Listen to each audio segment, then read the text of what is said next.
Y'all have no idea how much I fucking hate YouTube.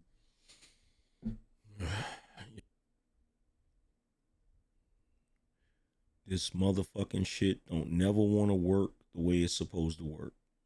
Ever. Ever. Every fucking time I sit down to this goddamn desk, there's a fucking problem with this computer. Every time. Every fucking time. It never fails. Y'all probably noticed I just had to go live 3 different fucking times. Why? Because I'm trying to go live vertically on the main channel, but it keeps going live as if it's on the other channel. Why?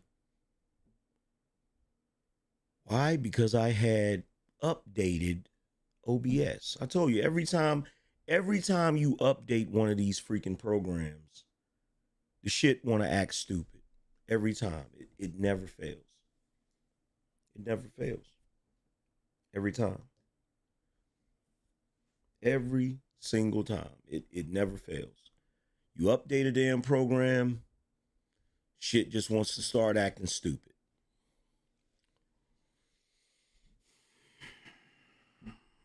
You solve one problem, then there's another freaking problem. Like that is the biggest problem of the modern era of technology. They're always changing shit. Like in the modern era, people don't understand if it ain't broke, don't fucking fix it. If the shit works, leave it the fuck alone. But they can't do it. They can't do it. Like, as much as I love OBS, the one thing I hate about OBS is that OBS is free. That is the one thing I hate about OBS, because if they were charging money for OBS, the shit would work the way it's supposed to work. It would work the way it's supposed to work. And now, the day that I have been waiting for forever is finally here. Now, I told you guys how a while back, when I first started, they didn't make... Now, what in the haberdashery? My bad. They didn't make interfaces for podcasters. You had to pretty much figure out a way to connect everything, and you'd have to use mixers that were not made for podcasting, right? So I started out with a Yamaha mixer, which is really made for instruments. It's made for plugging multiple instruments into that mixer so that you can bring all of the sound in, tweak it, and record it or whatever, right? It's not made for podcasting. So they came up with, don't know if y'all can see it. Let me move the freaking whatchamacallit real quick. Y'all probably can see it after that. Let's see. So this right here is the Go XLR, which is made specifically for the purposes of podcasting. And it has been wonderful. And in fact, one of my subscribers, one of the people that watched the show faithfully, donated the money for me to get this, right? This joint, when I first got it, was $400. One of my longtime viewers donated the money to get it, right? And ever since I got it, it was awesome. It did everything I needed it to do. Everything I needed it to do. It didn't even have that issue. Like some mixers have an issue where if I play music here through the speakers, there'll be an echo, right? This didn't do that. I'm like, holy shit, this actually works the way I need it to work. Like, it's been awesome over the years, right? Only one problem. In fact, let me pull it up.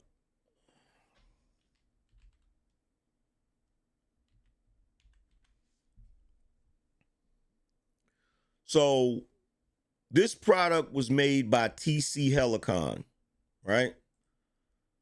This product was made by TC Helicon.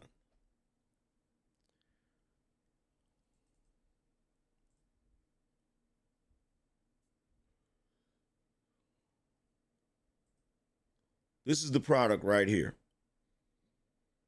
This is the product. TC Helicon Go XLR revolutionary online broadcasting platform with 4-channel mixers, motorized faders, soundboard, and vocal effects. This changed the game. This changed the game. This changed the game even more than the damn Roadmaster, whatever that shit is. I don't like that other shit. This changed the game, but there's only one problem.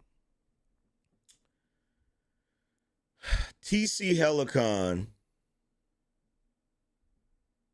is no longer a company. That's right. TC Helicon is no longer a company. The guys that created this company, I think they had a falling out. I don't know what happened with these guys, right? I think they had a falling out. I think they decided that they no longer wanted to do business together. So this product doesn't get any new updates, right? In fact, let me see. Go LXR discontinued.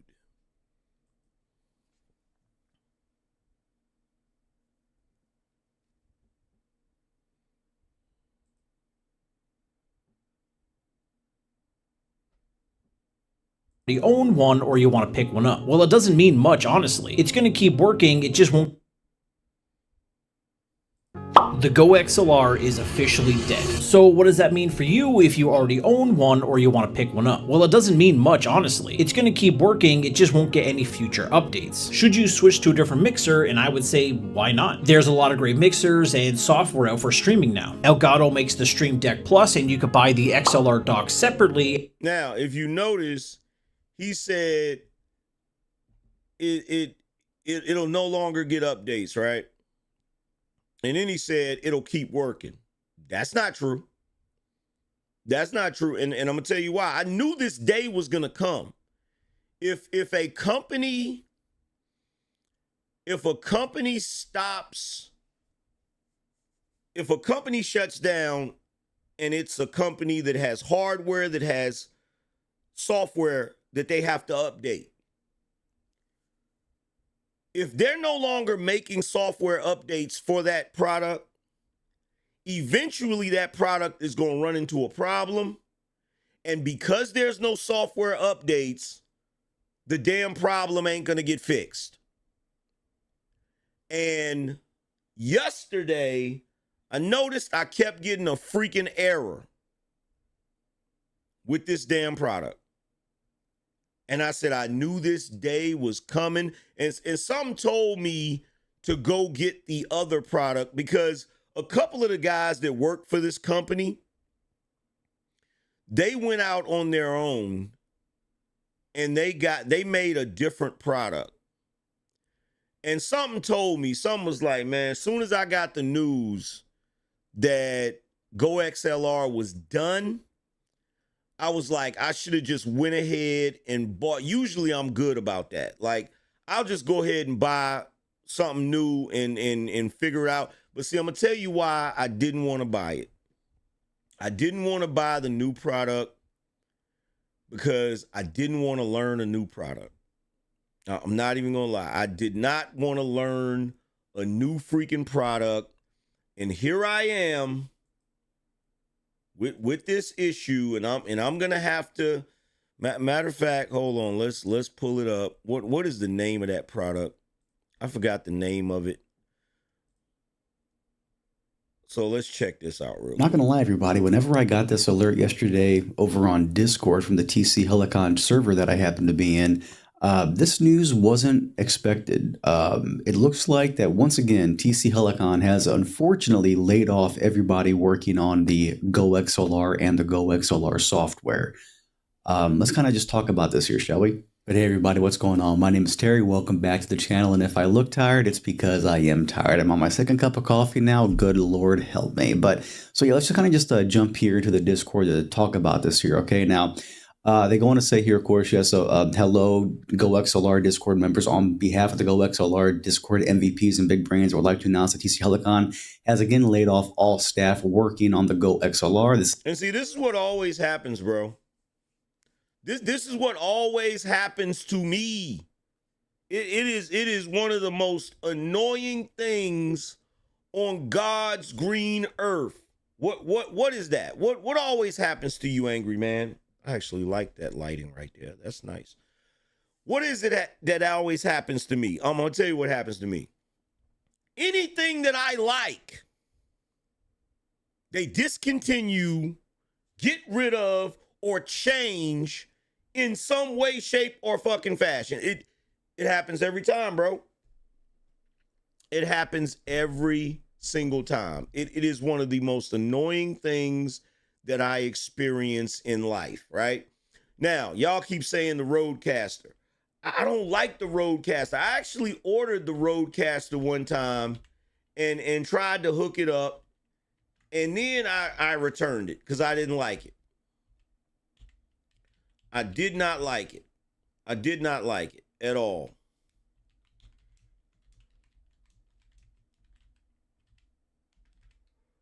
I didn't like it. I'm going to ask you guys what y'all think. I'm going to ask y'all what y'all think. I'm going to put it in the chat. See what y'all think about it, man. This is crazy.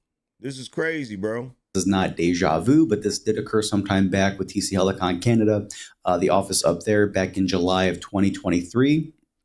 As stated in the update back in July 2023, this is the same information still applies here that the GoXLR will continue to work with the current software you have. Just don't expect any new updates coming from TC Helicon. And they say that you can still... Now, why am I the only... Look, I love tech. I don't create tech. And I don't proclaim to be some Silicon Valley tech genius. But am I the only one smart enough to know that if you don't get regular updates on a damn piece of hardware, it's eventually going to stop fucking working? Like, why does everyone keep saying, like, I realize TC Helicon is putting out this statement because they basically screwed everybody. Anybody that spent money on this product, especially if you just recently spent money on this product, at the very least, at least I can say I've gotten years out of this product, right?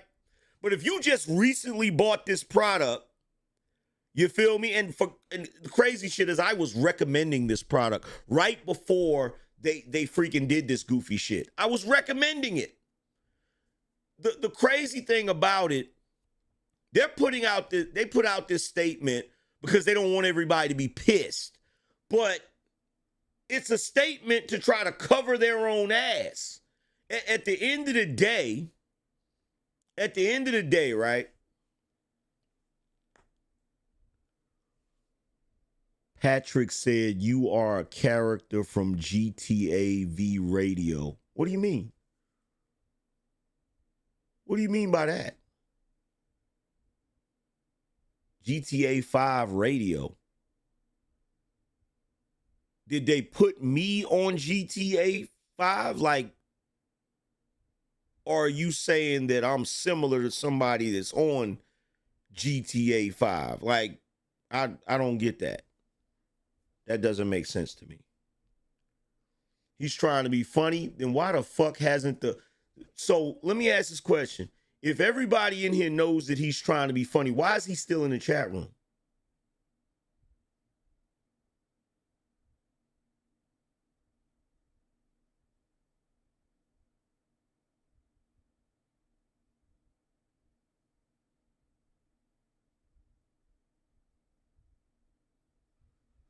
going back to what I was saying.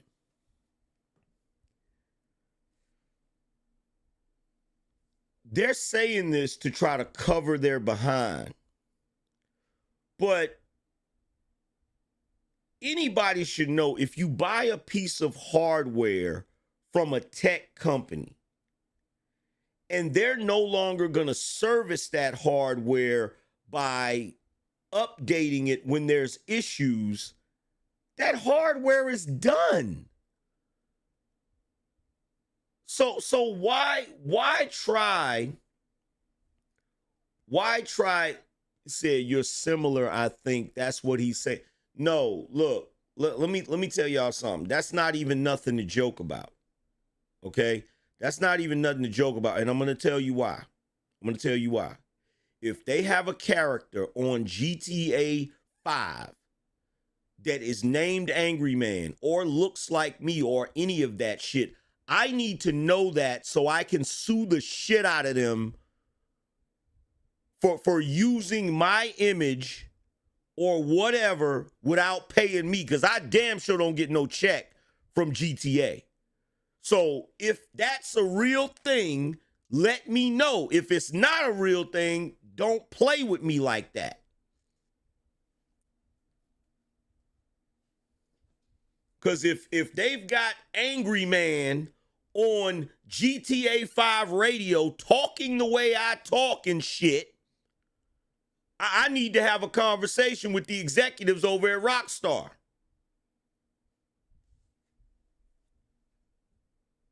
Like, stop playing with me.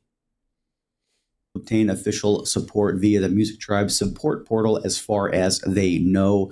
They also go on to say here that the team was working on a new firmware that included built-in VOD track, but because of the layoffs, that appears that it's not going to actually come out now, obviously. But they also say that the MVPs and the big brains, they are volunteered helpers. They are not paid TC Helicon staff, obviously, here, okay?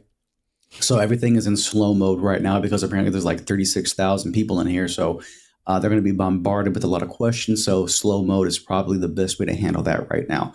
So there are a lot of people out there that I actually know that were going to pick up Go XLR, especially the Mini, because it does everything they need it to, and it looks nice. It's got really good preamps built into it, enough to power an SM7B without any kind of cloud lifter or inline amplifier. So this does really, really suck for them. You know what, though? But there is some good news, though, fam. And in case there's some people out there wondering, like, what I would recommend, of course, the Wave XLR, this unit here by itself, or if you want to do the, where's it at here? Yeah, the Stream Deck Plus with the XLR dock. Those are all wonderful choices. And what's great about the Elgato solution is that it gives you access to their industry-leading, in my humble opinion, software, the Elgato Wavelink software. And there's a lot of stuff you can do in there. Really good EQ, really good clip guard to keep you from peaking whenever you get too loud. And on top of that, in the Elgato software, you can also use VSTs. I'm not interested. I'm not interested. I'm gonna try to stay with. I'm gonna try to stay with the guys that made this, because the guys that made this came up with another type of what you call it. Well, the Go XLR is dead. Text-to-speech studio, so you can turn instead of. What is the name of this shit? Where it allows you, both will be left when it was software that has create devices, because it's got a massive screen and it's dedicated to audio with their dynamic USB microphone, the Beacon mic, as well as their mix. Let's talk about. That's the name of it. Beacon. That's the name of it. So let's see. The Beacon, I think it's called Beacon Mixer.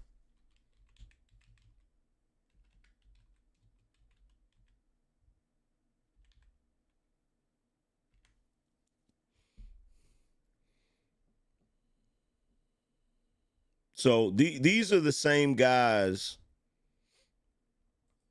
These are the same guys that made these are the same guys that made this, that made the Go XLR. Every day, tons of new cool tech gear shows up. Trying to stay on top of what's Chrome on knob.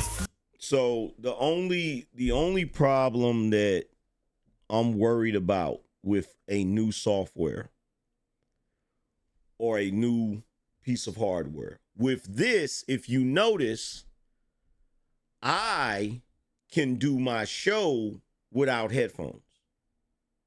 Have any of y'all noticed that a lot of people got to do their show with headphones? Even this guy right here has on his headphones. Now, there's a reason why I can do my show without headphones. Because the way this is set up, when I'm talking to you guys, my voice is going in line into the mixer. At the same time, the sound from the computer, whether it's music, whether it's me playing a video like this, is also going into the mixer.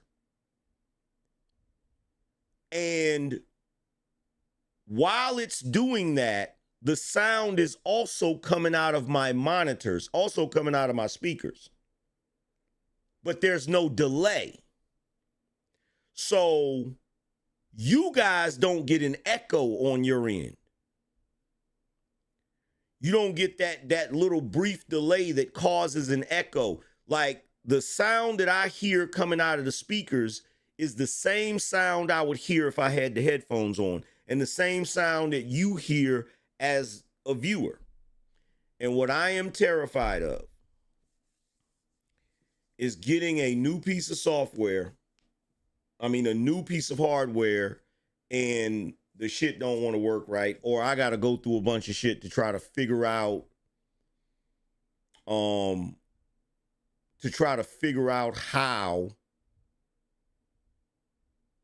I'm gonna do all of that shit, right? But let me pull it up, see how much this freaking thing is.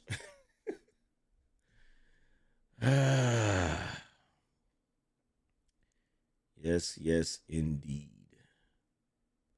And why is this? Oh my God, I updated shit, and now the shit wants to act the way it wants to act, man. Okay, Chat Ninja, let's see. Let's do this.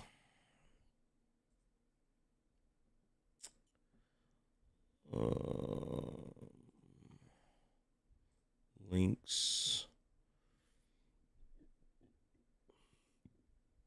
Event dashboard. There we go.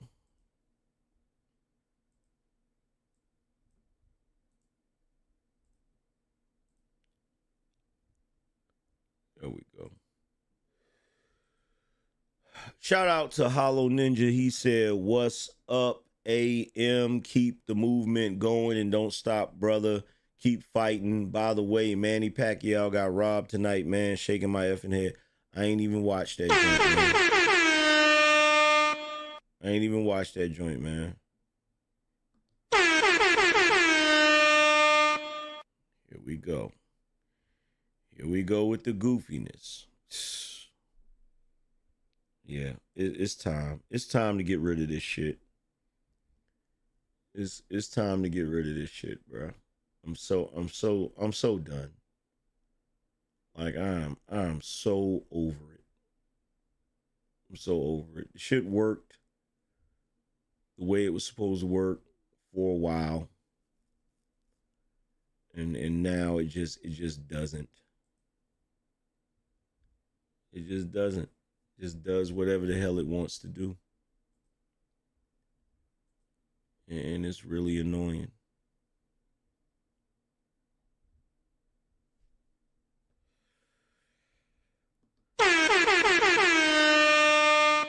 Where's the stream deck?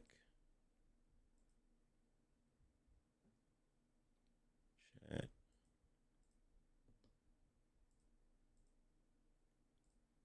Stream deck.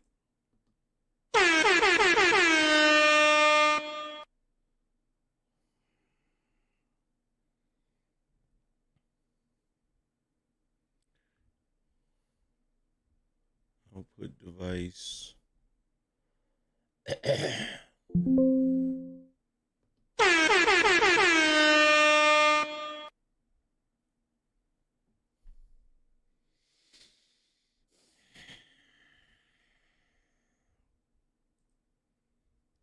So freaking annoying.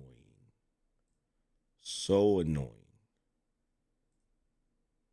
And of course, it is this doing this dumb shit.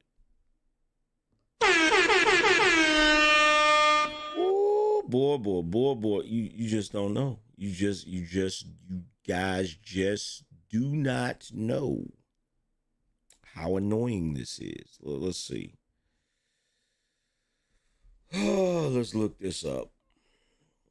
Let's look it up. Let's look it up. Beacon.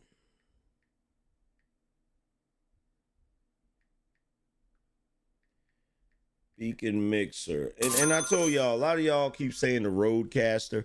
I tried the Rodecaster before. Like I ordered it, you know what I'm saying? And I did not like it. I didn't like it. Ooh, it says I can get it today. It says I can get it today.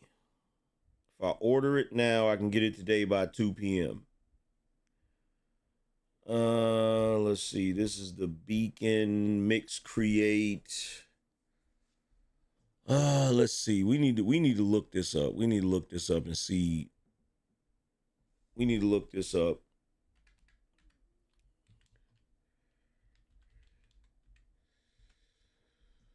We need to look this joint up.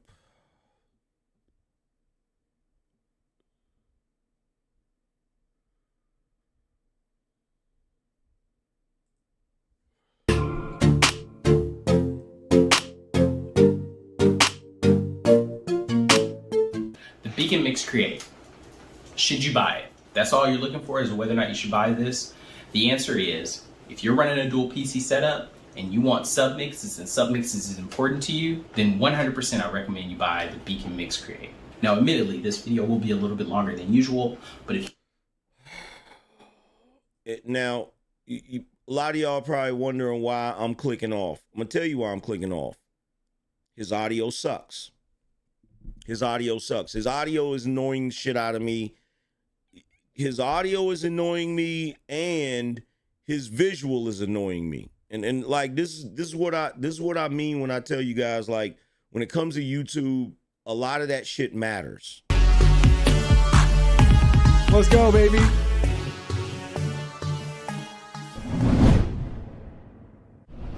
Hey everyone, Digital David here. Today in this video, I'm going to be checking out the Beacon Mix Create. I did receive this item to try out, but any opinion expressed in this video is strictly my own. That being said, if you're interested in this product or you want to find out more about it, the link to it will be in the video description. The first link, if you're in the US, will take you to an Amazon live stream featuring this item. You can find it in the shoppable carousel down below the stream. Just browse it to the left or to the right until you find the item that you're interested in. Who knows, maybe there'll be a couple more items you'll want to check out as well. Be sure to give us a follow over there as well. That would be greatly appreciated. Here's a look at the retail box and packaging. Very simple and straightforward with Beacon's logo and branding and a nice outline and graphic of the mixer itself. This is available in black or white. Now let's go ahead, let's open it up and look at the contents. Here are all the contents. First up, we have our USB Type-C to USB Type-A cable, and we have the Beacon Mix Create itself. This is so lightweight. Look at all of our lovely knobs, buttons, and controls right here. Our beautiful display.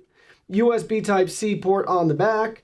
And the very bottom, we have some additional product information.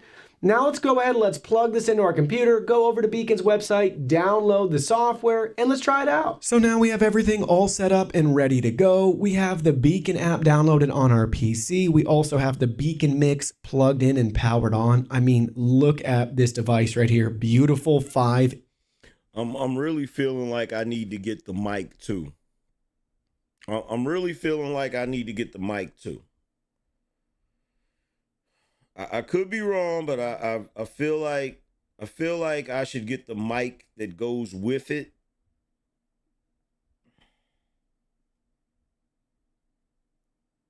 I feel like I should get the mic that goes with it.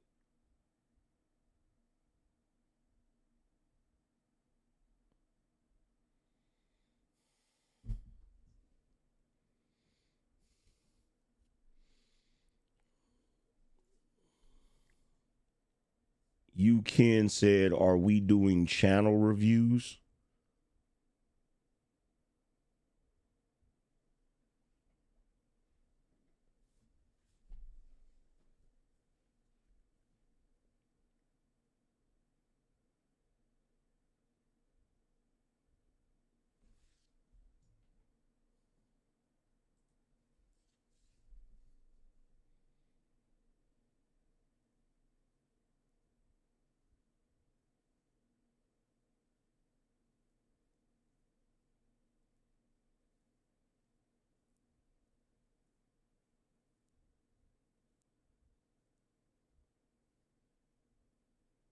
BINO Nation, am I doing a channel review right now?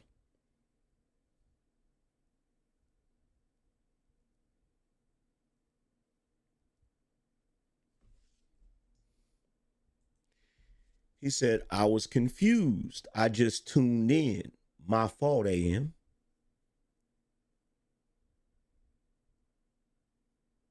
So if you just tuned in, why wouldn't you just sit back and wait to see what's going on before you start questioning what I'm doing?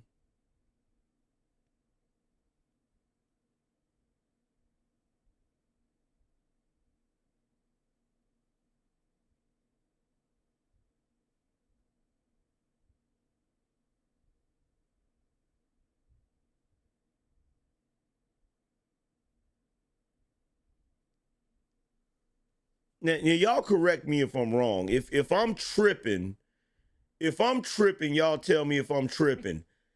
The way he's asking that, are we doing channel reviews? Question mark.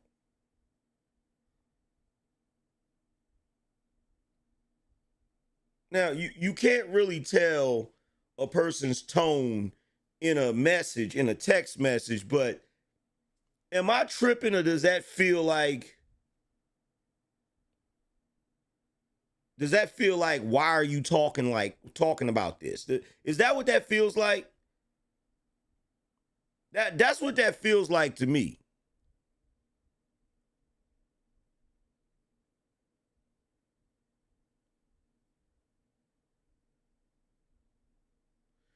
Cause you talked about how the guy's audio was trash and said this is why it matters about the audio.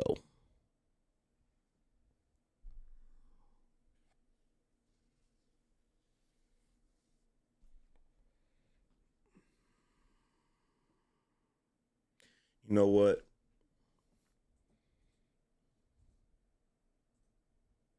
I'm not gonna be annoyed by niggas. I'm not gonna be annoyed by niggas. I am not gonna be fucking annoyed by niggas. I'm already annoyed. It's niggas like that make me not even want to read the damn chat.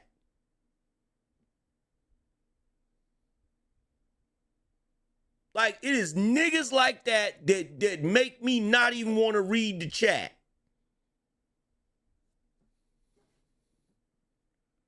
Inch display, very easy to see all the controls and channels and everything that we're routing and wanting to control and have quick access to. Multiple knobs, buttons that are customizable, and we can change the RGB. We also have our arrow keys. If we wanted to add a couple additional channels up here at the top, we can move to the left or to the right for easy navigation.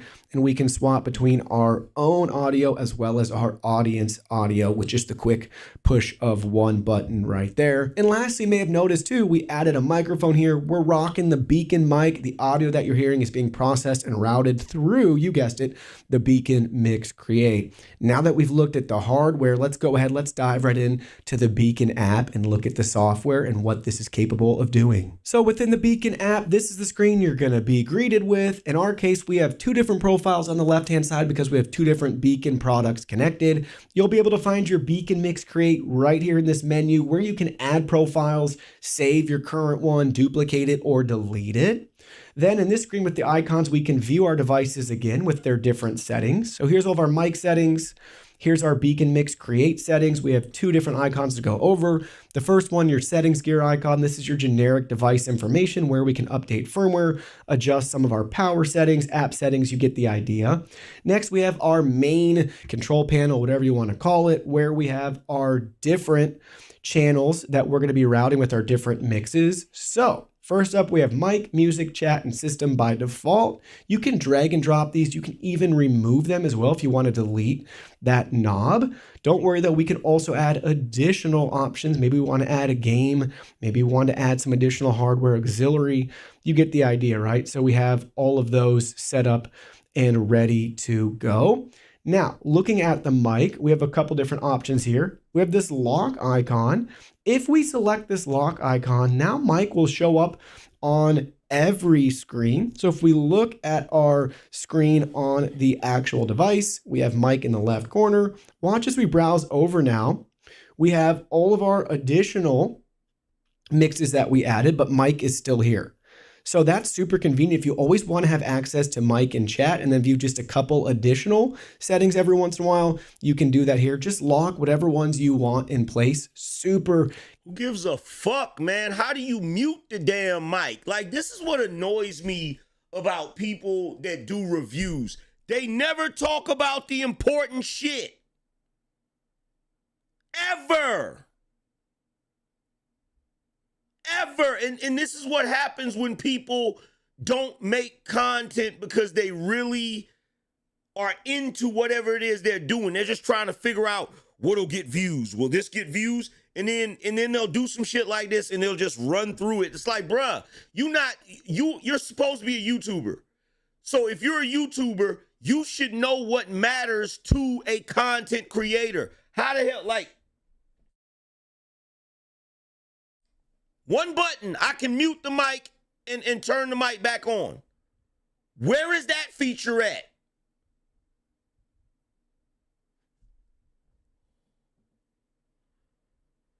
Convenient, very nice that we have that option. Now, I thought it was interesting. I don't know why when I unlock it, it goes all the way to the back. Not really sure why that does that, but you can just drag it back to the front again if that's what you want to do. And you can lock multiple together. So again, you can browse them all every time you're navigating on the device itself. Next, we have our adjustment right here for our volume. So you're seeing that. We're able to adjust that together, paired together for both ourselves and our audience. So that's what you're seeing right there, which is pretty cool. But if you don't want to have that together, you can go ahead, you can unlink them and pull it for one versus the other. So say you don't want to hear yourself or whatever it may be, you might want yours louder or quieter. You can do that right there within the app. And then what's also really cool, we can actually then relock them into that ratio and they'll adjust again. How cool is that? I love that. I think that's awesome, awesome, awesome. So it's up to you what you want to do. Again, keep the ratios. Don't keep the...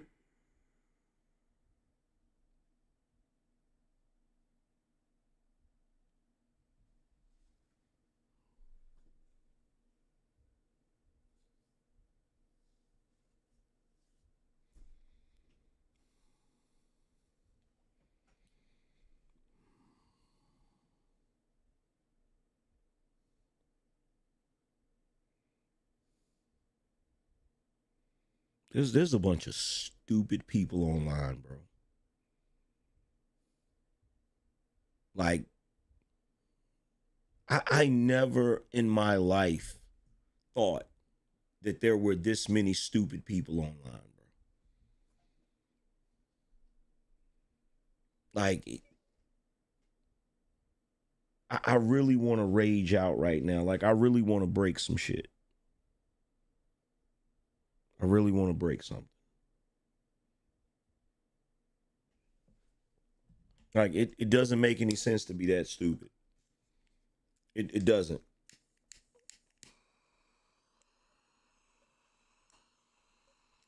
It doesn't. Like, I'm literally sitting here right now trying to figure out why that fucking feature would be important. I'm really trying to figure out why that feature would be important. I'm gonna try one more time. I'm gonna try one more time to find somebody that is actually reviewing this shit the way it should be reviewed. I'm gonna try one more time. One more.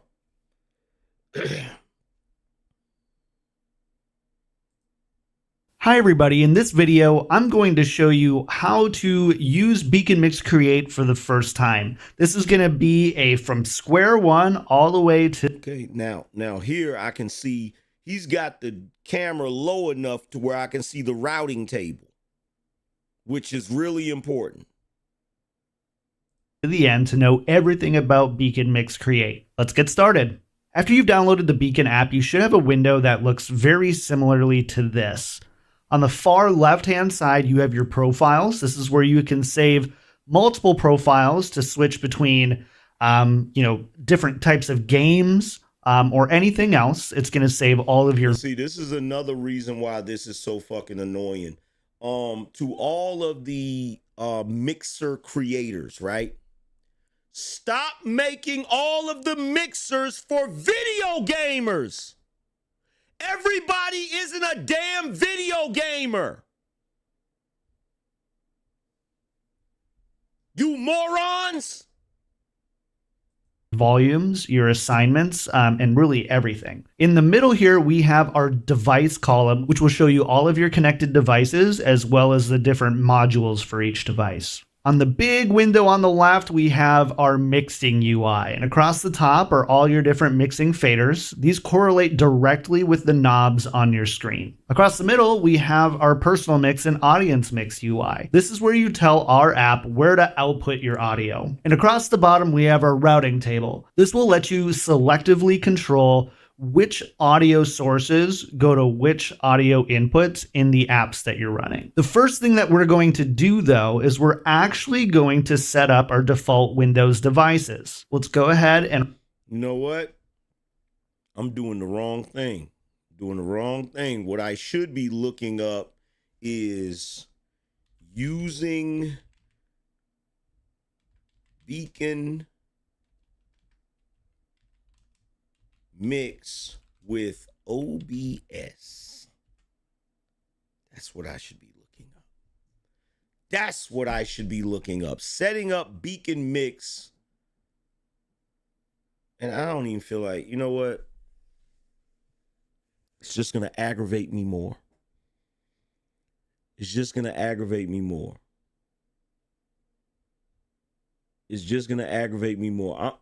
to have to buy the freaking thing and just sit there and mess with it.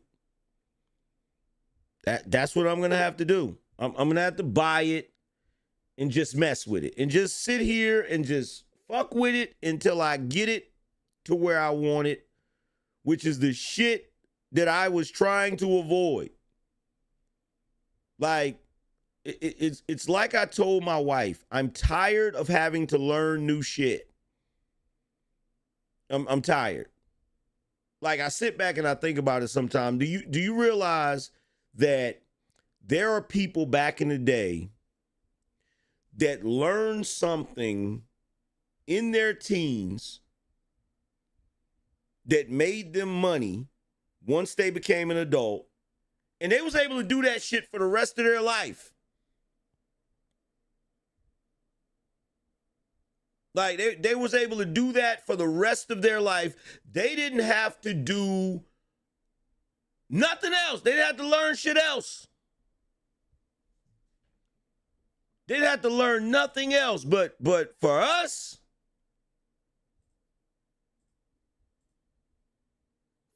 oh no. We gotta constantly learn some new shit.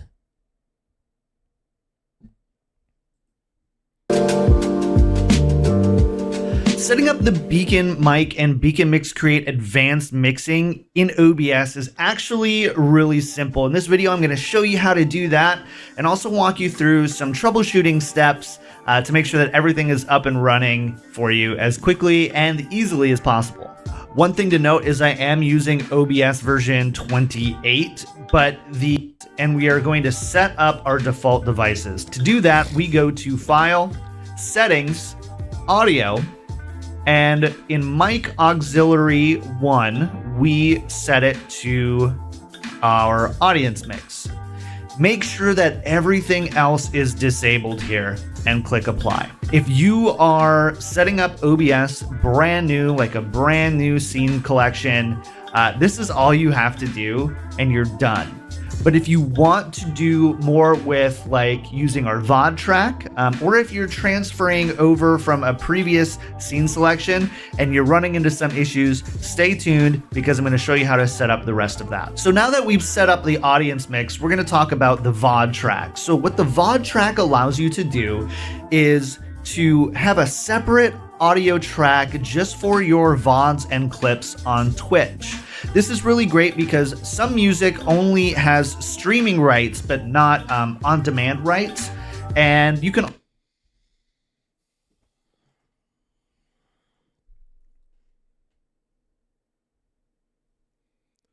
I'm gonna have to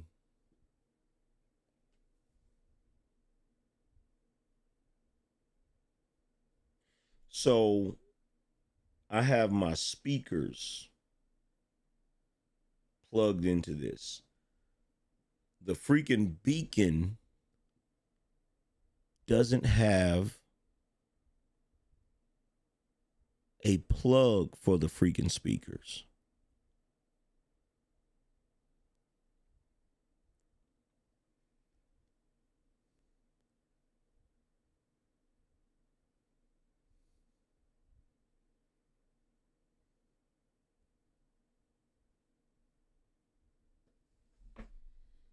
How the fuck am I gonna do that?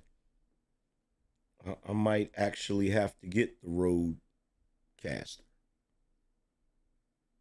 I might actually have to get the Rodecaster. Shit. Really didn't want to have to get the Rodecaster. I really, really did not want to have to get that shit. But of course, you know, the fucking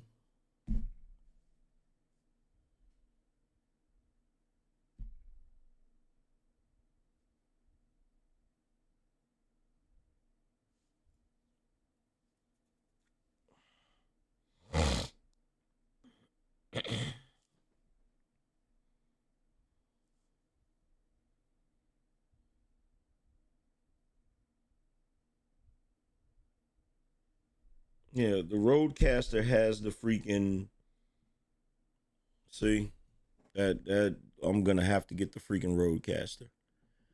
Oh my god, as much as I cannot stand that shit.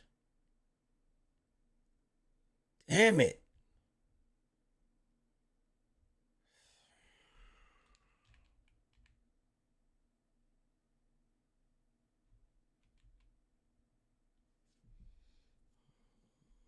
Amazon.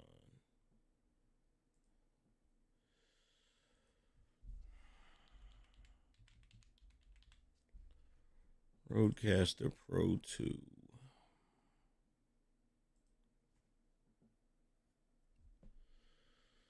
So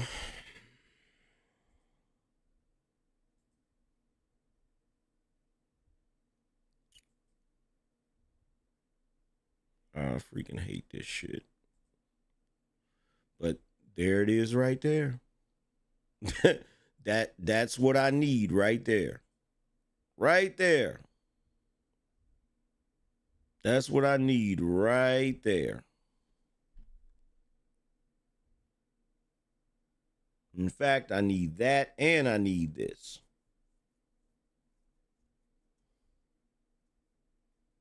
Beacon doesn't have that. Beacon just has a freaking USB, a USB-C.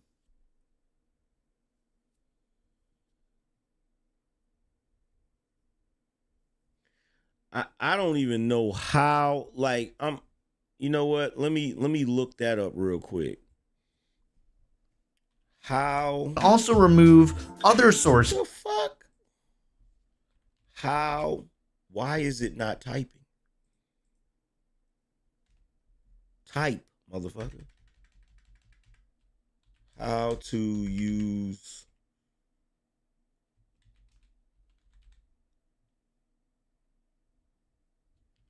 speakers with Beacon Mix Create.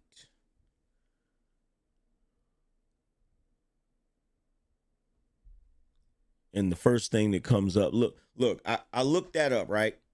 I type how to use monitor speakers with Beacon Mix Create. And the first thing that comes up is 2 PC setup guide with Beacon. Who the fuck cares about a 2 PC set? Bruh.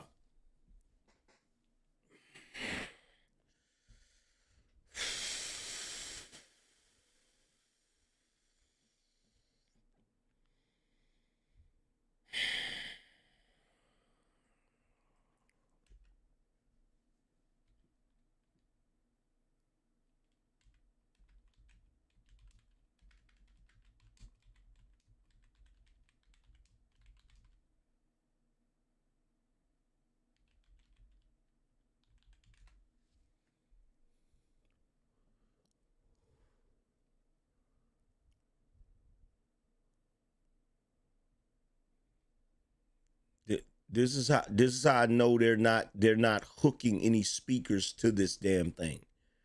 Because everything I'm looking up, it doesn't have nothing. Nobody has a single tutorial about this shit.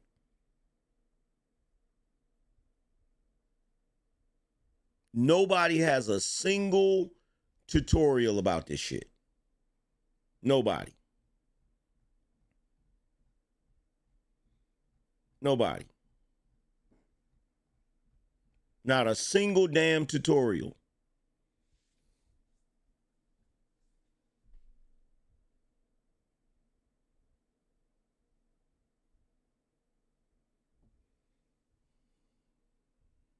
This is the dumbest shit ever. This is the dumbest shit ever.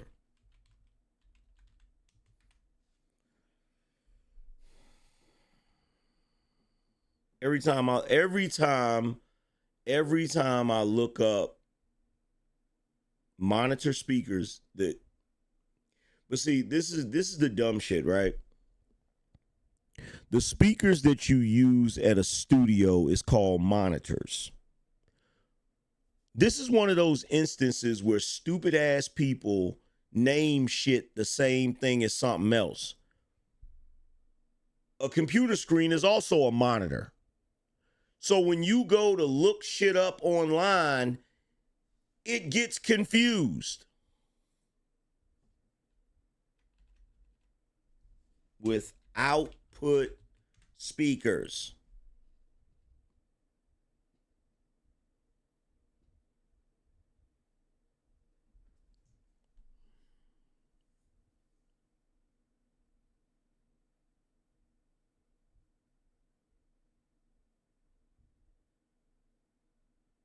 The hell is this?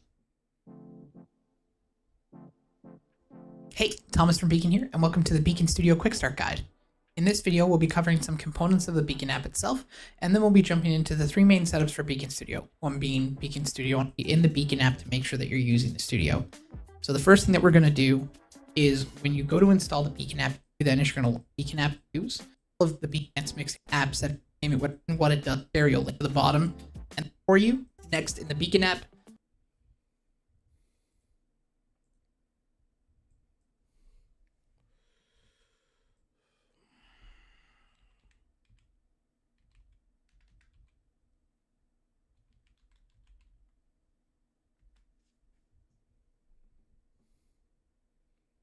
What the hell is this? What is this? What is this? And of course, here we have another one of these freaking things. You got the microphone input, you got the headphone input, and then you got the inputs for the two different PCs. See, this is what I mean. They're making everything for video gamers as if podcasters don't exist. They're making everything for a damn dual PC setup. Like, no one gives a shit about that. I don't give a shit about it.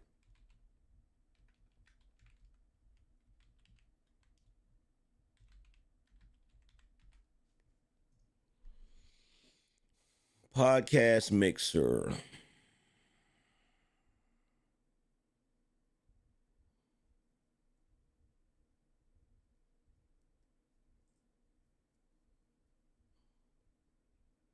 I'm gonna have to get this damn Rodecaster. I'm gonna have to get this damn Rodecaster. There's no way around it. I'm gonna have to get this horrible piece of shit equipment. I fucking hate the Rodecaster. I hate it. I don't like the buttons on it. I don't like the functionality. I don't like how confusing the fucking interface is. I can't stand it. I can't stand it. I absolutely hate it. I absolutely hate it. I absolutely hate it. because what they do, this is what they do, and this is one of the things that made the Go XLR so special. The Go XLR gives you the ability to do your live streams without having headphones on. All the rest of these damn things, they make them so you gotta wear headphones. Everybody doesn't want to look like a douchebag on the damn live stream with headphones on. It's the dumbest shit in the world, bro. It's the dumbest shit. It is the dumbest shit in the world.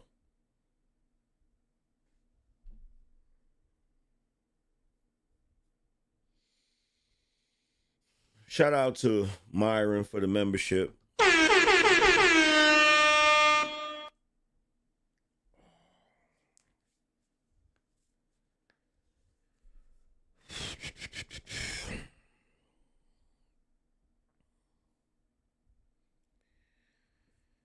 But y'all didn't come here to hear about that shit. Y'all didn't come here to hear about that. I'm just venting because I'm annoyed. Shout out to Terrell. He said, for the late night shoe.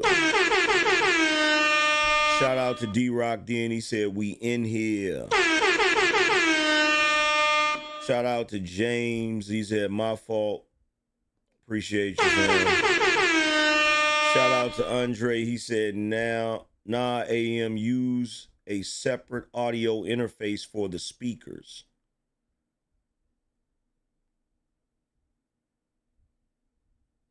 How the hell would I do that? How the hell would I do that?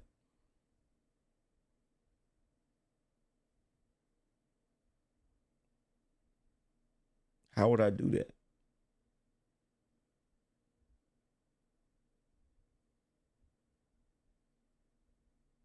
See, the reason why it works, the reason why the speakers, the sound from the speakers and the sound that you got, the sound from my speakers and the sound that you guys hear is not off, is because it's all being mixed in the Go XLR. See, I need it to be mixed in there. You feel me? I need it to be mixed in there. So that's the only thing. Like, I need it to be mixed in there.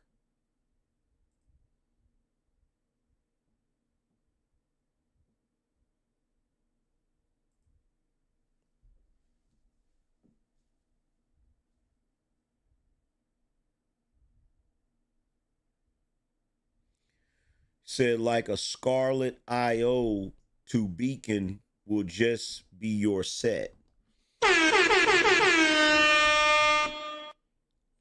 See.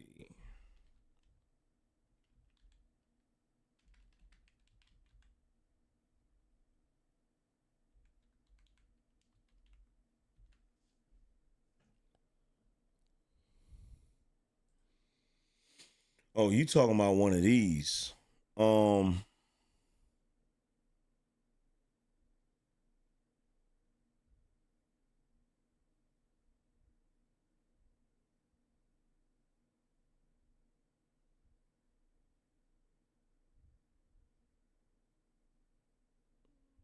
No, that's not gonna.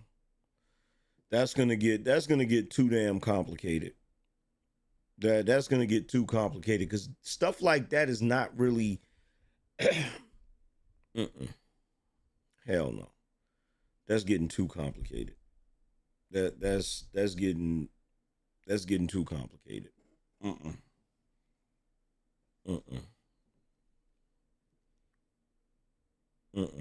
That's.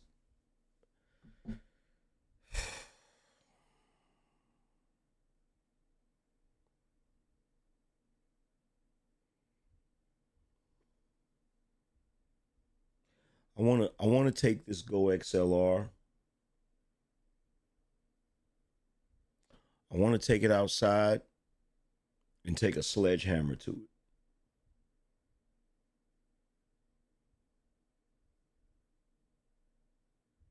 I want to take it outside and take a sledgehammer to it. I really do.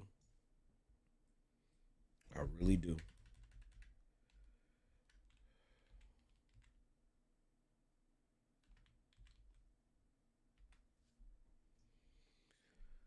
Okay, let's see. Let's see if they got any updated shit.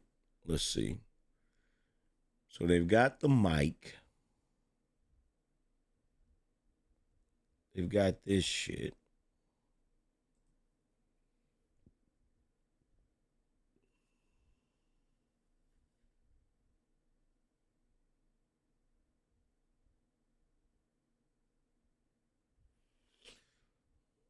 Okay, so Andre, what you're saying is hook the Scarlett into the computer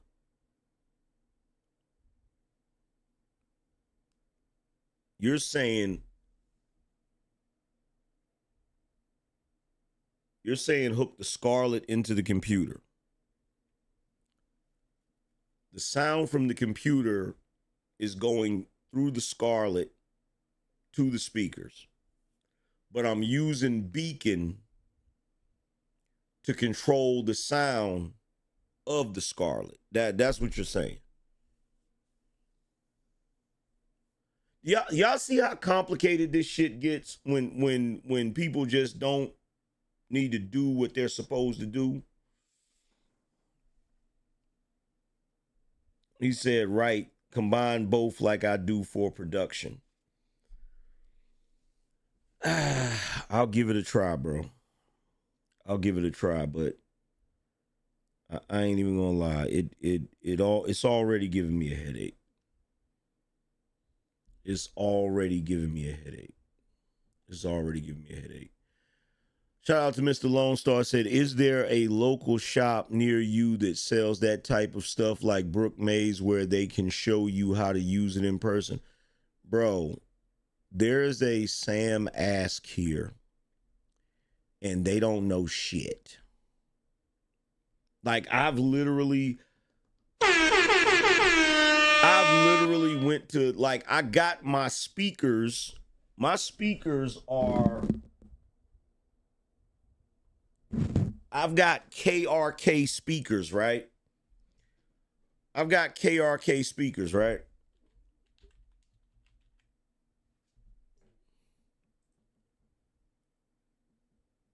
Like, these are the speakers I have. These are the speakers that I have right here. Right? I've got these speakers, right? I got them from Sam Ask. I used to get all my microphones from Sam Ask, right? But here's the problem. When you go in there and you try to, I don't know, it may be different now, who knows? But when you go in there and you try to explain to them what it is you do for a living, you try to explain to them that you're a YouTuber and you try to give them an idea of what you're doing, they look at you like you're speaking a foreign language, bro. Like they literally look at you like, wait a minute, you're trying to do what? You would think they didn't work in a damn audio shop.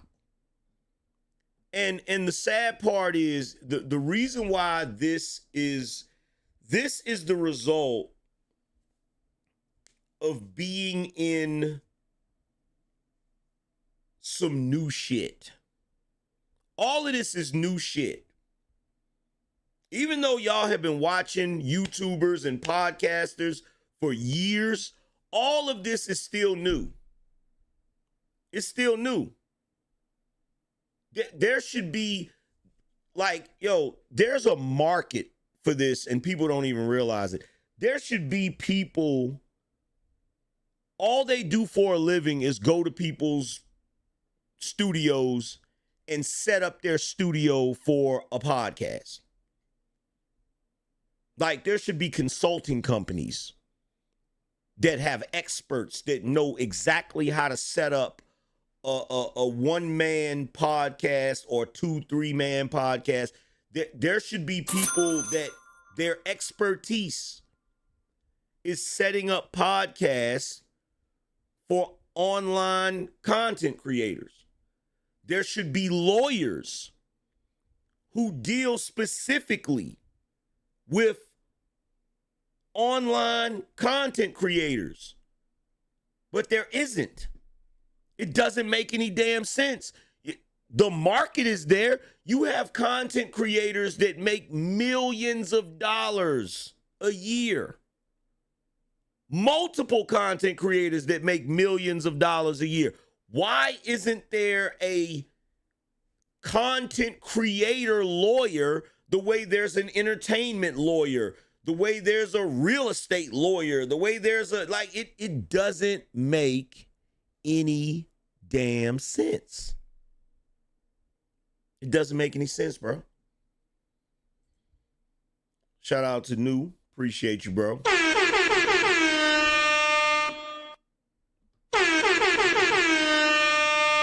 It doesn't make any sense, fam. It doesn't make any sense. Like, if you guys knew the shit that I went through the first time I set up my setup, I had a Yamaha freaking mixer and everything I had to do to get that shit right, bro. If you only knew. If you only knew. You said get the RCP2. I have the Duo and love it. What is the RCP2? What is that?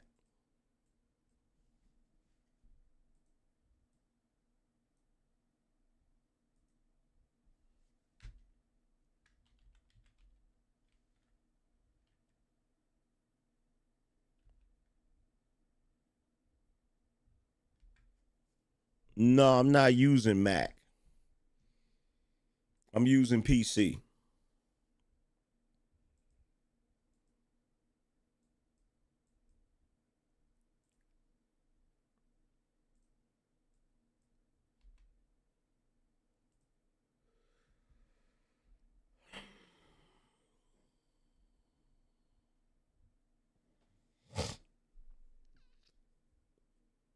The Rodecaster Pro 2. Yeah, we just got through talking about that. I just got through talking about how much I hate the motherfucker.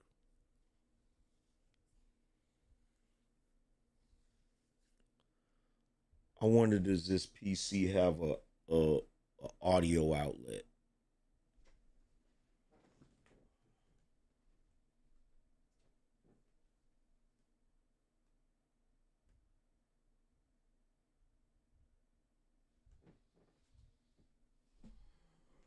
Yes, it does. Okay, so I can plug the speakers into the computer directly, and then I can use Beacon to control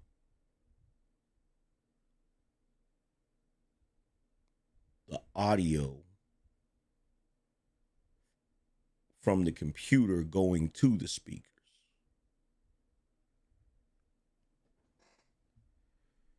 Yeah, we're gonna try the Beacon. We're gonna try to simplify this shit.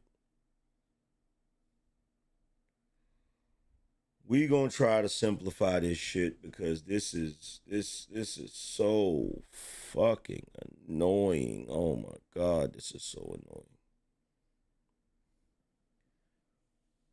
This is so annoying.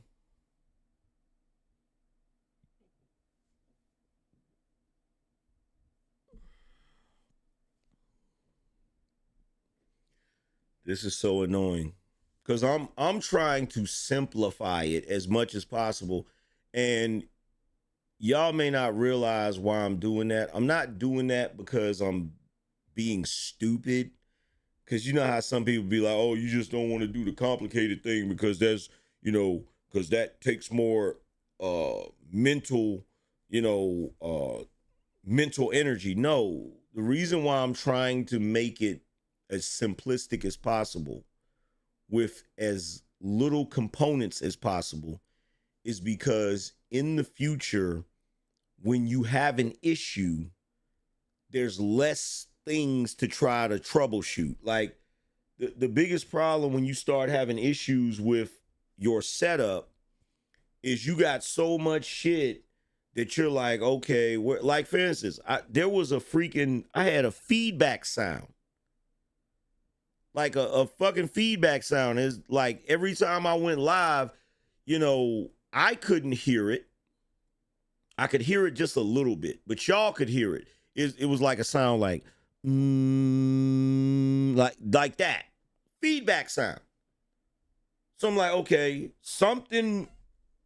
there's feedback coming from somewhere. There's a wire touching something or something, and I'm racking my brain like I'm going through every connection here. I'm checking the cloud lifter. I'm checking all of this shit. And come to find out, you know where the sound was coming from? That's what I thought, knew. I thought something needed to be grounded. Right? Guess where the sound was coming from? Like, take a wild guess where the sound was coming from.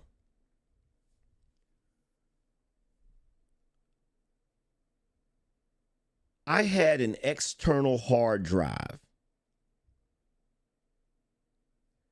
sitting on the desk.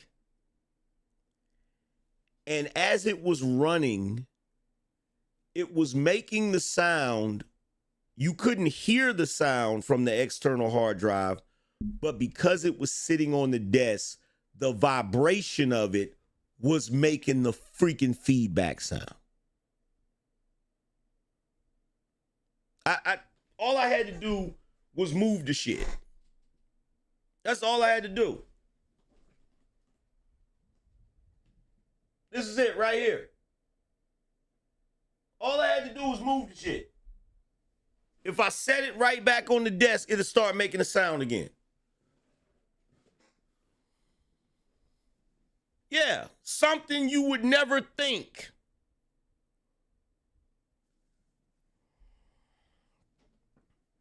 And see, this is not something that people back in the day would have to deal with, right? This is not something that people would have to deal with. If you were in television broadcasting, there was an audio guy, there was a visual guy, there were guys that would go in and they would set everything up. You didn't have to do all of this shit. Like you as a YouTuber and a content creator, you have to do all of this shit yourself. You have to figure out all of this shit yourself. There's no consultant that you can contact where you could just go and they just come to your house and say, okay, this is the camera you need. This is what you need. This is what you need. You do this, you do this, you do this, blah, blah, blah, blah, blah, blah, blah, blah, blah, blah. Right?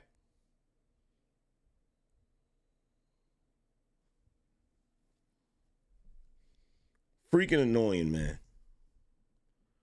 Annoying as hell. And then I freaking updated I updated OBS. And because I updated OBS, the damn shit didn't even want to stream right, bro. I had to go live 3 times. Which is crazy.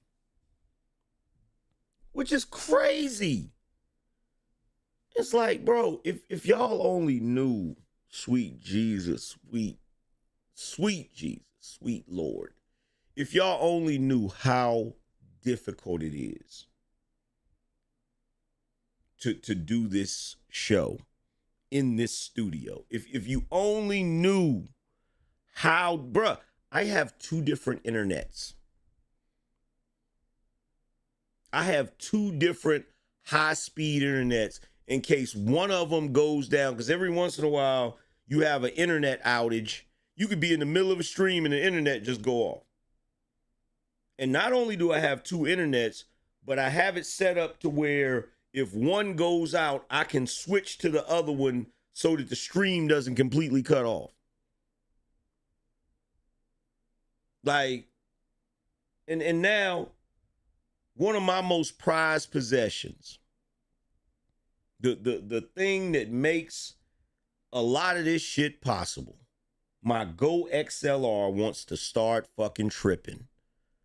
Knowing damn well I can't contact TC Helicon and say, hey man, my Go XLR is tripping. Y'all need to push out a new update. Y'all need to, like, this is what's happening to it. Y'all need to do XYZ. Because there's no one to send it to. There's no one to request an update from. And it's like, really? This is what y'all do to me? You think you can do this to me? You motherfuckers will be.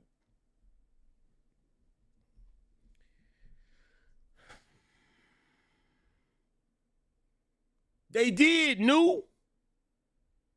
They did. That whole company is shut down. So if you have a Go XLR like I do, there's no new updates. So once it starts tripping, which mine has started tripping, you just ass out. That's the whole reason why I'm sitting here going on this rant. That is the entire reason I've been going on this rant for over an hour. Is because now I got to get some new shit. I got to get some new shit. And now I got to learn some new shit. Again. And it's not the matter of, and look, usually I get excited about new tech. Usually. But the problem is, when I get the new tech, I'm just hoping and praying I don't run into no problems. I just want to be able to hook it up. The shit work. I find some little Easter eggs, like some little new features that I didn't know was there. Like, ooh, that's pretty cool. And then I'm just able to do my show. I don't want to run into no problems where it's like, now I get a new piece of hardware, new software, and it's like, now I got to sacrifice something that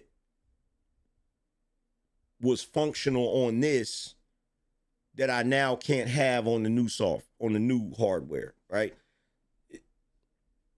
It's fucking annoying, bro. It's annoying. It's annoying. And it's the ins and outs, the ABCs of YouTube. The goofy behind the scenes shit that nobody see. The days when I'm in here looking at a piece of hardware, cursing it out. Because, bro, I've like this entire setup in here, I've literally built this setup from the ground up, piece by piece, bit by bit, upgrading where I could. You feel me? And now I'm like, okay, let me go ahead and grab the, let me, you know, I'm trying to figure out a way to make it as painless as possible, right? So I'm like, okay, let me get the Beacon mixer. You know what? While I'm at it, I might as well get the Beacon mic too. Just in case. Just in case. Maybe that mic works better with it. Like, guess what? Off the rip. That's $600. $600.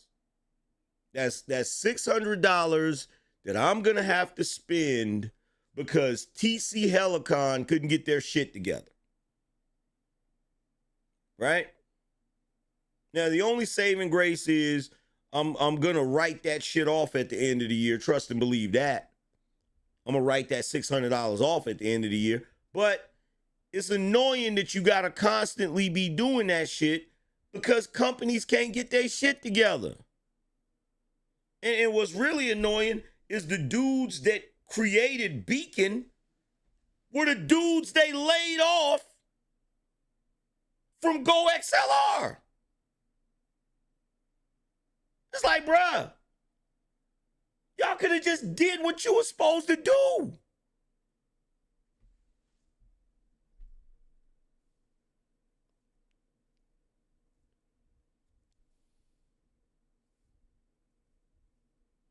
Shit is annoying, bruh. But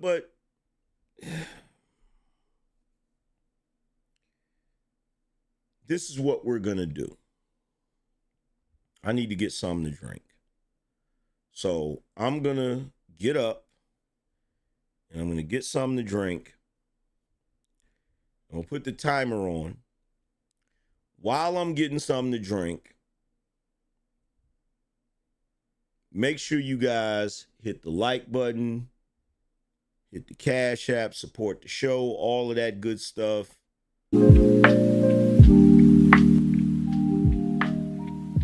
And what I'm gonna do is when we come back, we're gonna talk about the topic. We're gonna reset. We're gonna reset, and we're gonna talk about the topic, and we're gonna get into it because they just canceled The Late Show. Not just Stephen Colbert's show, but The Late Show, Late Night with David Letterman. That shit is no more. Shit is done. And we're gonna dive into why this is happening. We're gonna dive into the ramifications of it on the late night. You feel me? So stick around. Stick around. Make sure you guys are hitting the Cash App, all of that good stuff. Y'all already know, man. But I'll be right back. Give me 1 second. Here we go with the goofy shit again. Oh my God. I'm so freaking tired. Bro, I'm so tired. Every time I fucking update this damn... Let's fix it. Let's fix it. Let's fix it. Gotta fix it. Gotta fix it. Edit. So freaking annoying.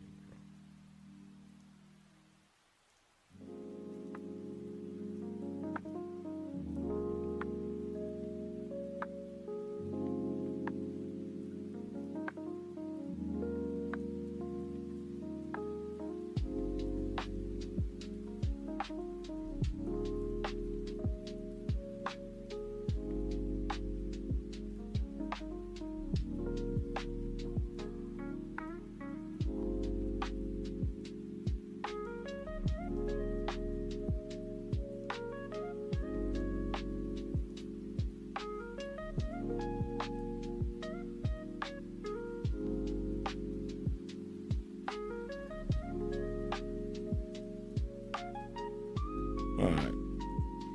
Y'all give me 1 second. I'll be right back.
Oh, sweet Jesus.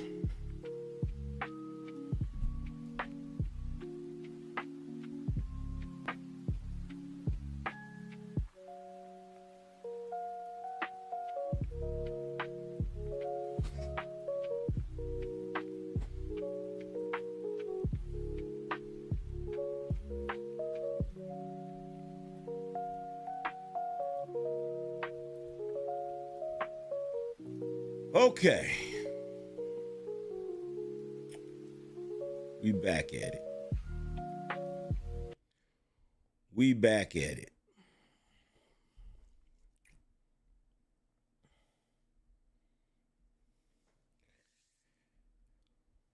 All right, so we gonna order this damn. We gonna order this shit.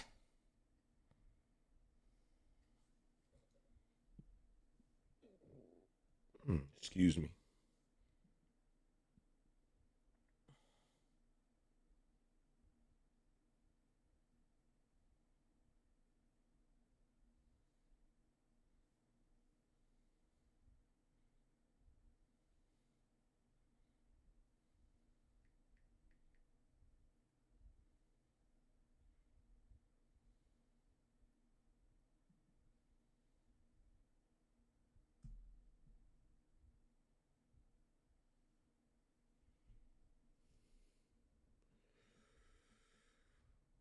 Let's see. Shout out to Sterling Walker. Said, "How you been, my man? You looked a little frustrated earlier." I'm definitely frustrated. I'm definitely frustrated because this shit is goofy. This shit is goofy.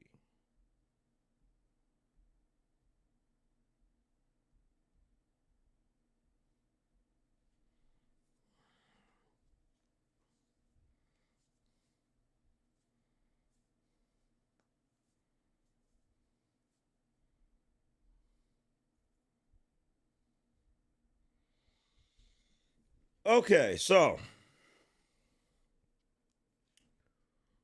we're going to do a reset.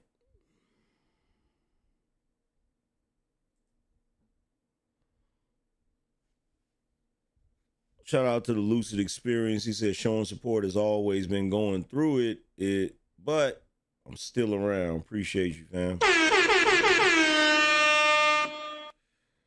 All right, so let's do a little quick reset so we can get into this topic.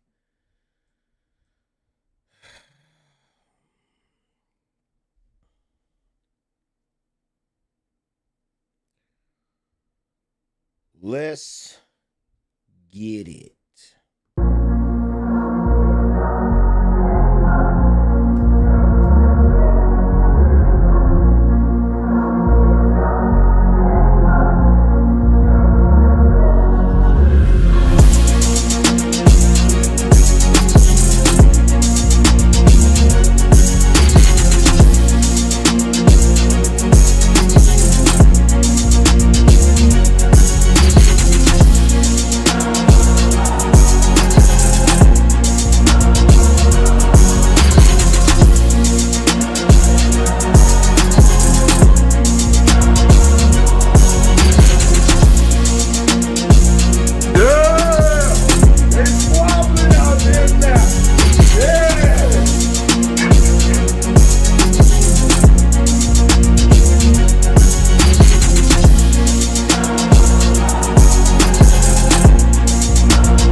Yeah, BINO Nation. Y'all know what time it is. Tell them about the gun line, boss. Let's get into it. You're now tuned in. You are now tuned into to the realest show on YouTube with your host, the Angryman. And don't get it twisted. I don't mind going on rants to let you guys know what I'm going through and the goofiness I'm experiencing, because you never know, y'all might go through the same thing and you might be like, well, Angryman went through this, he did XYZ. Because there's plenty of time, bro, I buy stuff all the time and end up wasting money, like this freaking camera right here, which was awesome for what it was for, but the only problem with it is it was causing things to malfunction, causing stuff to trip. So it's like, nope, gotta unhook that. But shout out to everybody that's hanging out with us on the late night. It's late night. You feel what I'm saying? Shout out to all the BINO Nation. If you're BINO Nation, put the BINO shields in the chat. If you are BINO Nation, put the BINO shields in the chat, man. Let's get it. Let's get it. So what we got to talk about is your boy Stephen Colbert. You feel me? Stephen Colbert is an annoying prick. Let's just put it that way, man. Shout out to Andre. He said, AM, look up 10 lamp G10D audio mixer. 10 lamp. Let's see. 10 lamp G10 audio interface. Let's see what this is. Did they got it on Amazon? Yes, they do have it on Amazon. Okay, let's see. Okay, let's see. Oh. Let's check it out. Look at what we got here. Hold on. Let's see. Reverb. Denoise. Let's see. Let's look at some of these. I don't know, bro. It got too many knobs on it. I don't know, bro. It got too many knobs on it. That's all I'm saying, bro. It's looking like too many knobs. Let's see what the back is looking like. Let's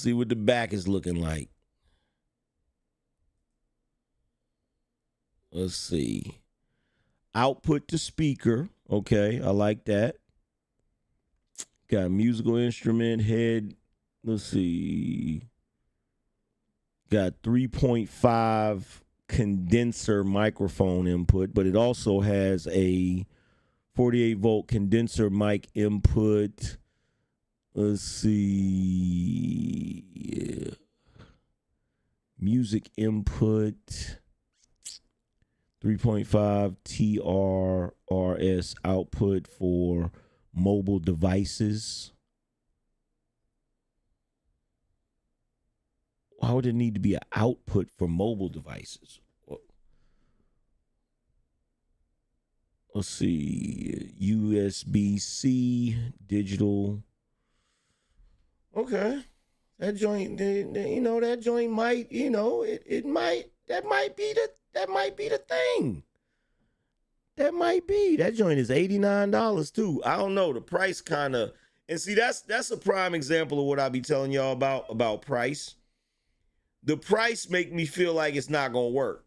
The price make me feel like it's not gonna work. You feel what I'm saying? Because like it's $89. You know what I'm saying? Like, I don't know. The price make me feel like that might not work. You feel me? Let me. You know what? This is what we gonna do.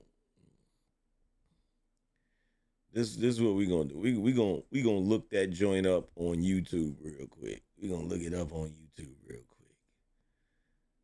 Let's see.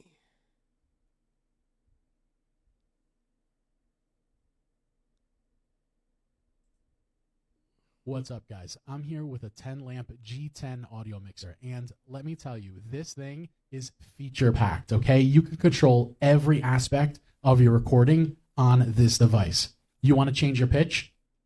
Not a problem. You want to add reverb? Are you sure you want to add reverb? Because we got reverb. You want sound effects? Congratulations, well done. Well done, we got sound effects. You want to change your voice? We got voice changing built in. All of that, guys, and you have this really great screen that tells you exactly what's happening on all of your channels, your mic, your music, and it gives you all of the levels. Anyway, guys, if you are looking to take your streams and your recordings to the next level, you gotta check out this 10 lamp G10 audio mixer. What's up, guys? I'm here today with a 10 lamp G10 audio mixer and microphone combo, and I am just scratching the surface of what I can do, but I want to show you a couple things in real time, okay? Now, I like the way my voice sounds, but I want to adjust a couple of the levels here. Hold on. Hold on. Just messing with some levels. Hold on, we're close. I'm getting there. Oh, wait. There we go. All right, now this is exactly where I want to be. So I should sound a little bit deeper, a little bit fuller, and just a lot warmer, okay? Exactly where I want to be. Now, did you want some reverb? Hold on. We got a lot of reverb, okay? All of that built right in. Bro, why do you keep doing the same video over and over, dude? Why are you doing the same video? We saw you in the first video talking about the fucking reverb. Show some other features, bro.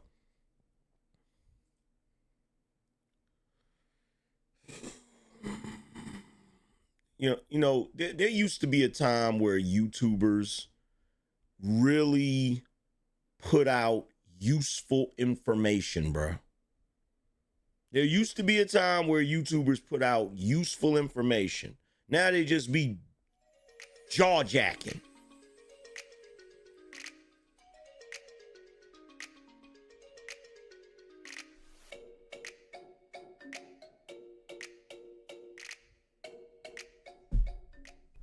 In this video, I'm going... Oh, hell no.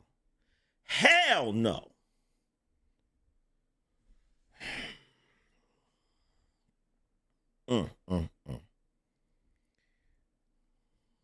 Anyway, I'll give it a try. I'll give that one a try.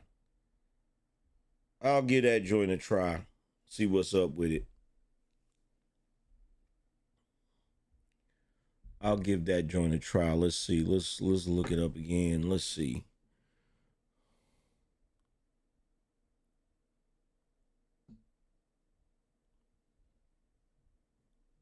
Let me look at the ratings on it.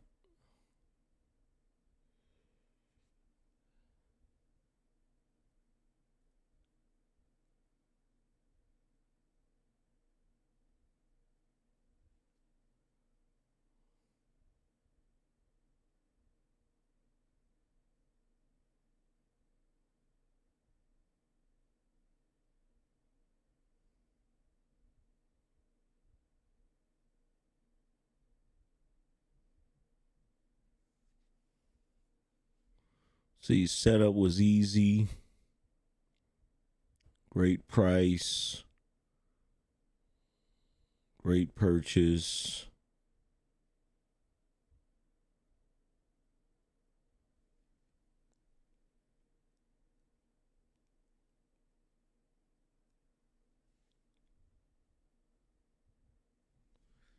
Yeah, I gotta look this joint up. But I ain't gonna do it right now while I'm on the live stream. We done did enough of that. So we'll give it a try, because let's just be real. If the shit don't work like it's supposed to,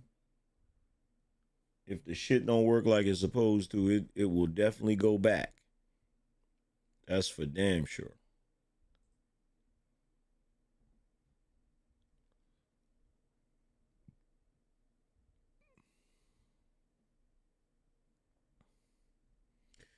But let's get into this main topic, man. Hey, make sure you guys are hitting the like button. What's going on with the likes? Hold on for a second. Let's check out the likes.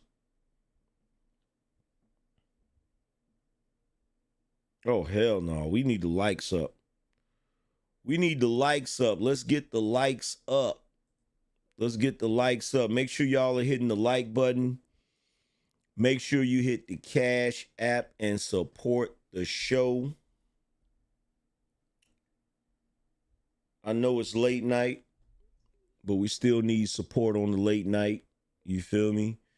Let's see. Shout out to King V, said salute AM BINO Nation. Let's get them likes up.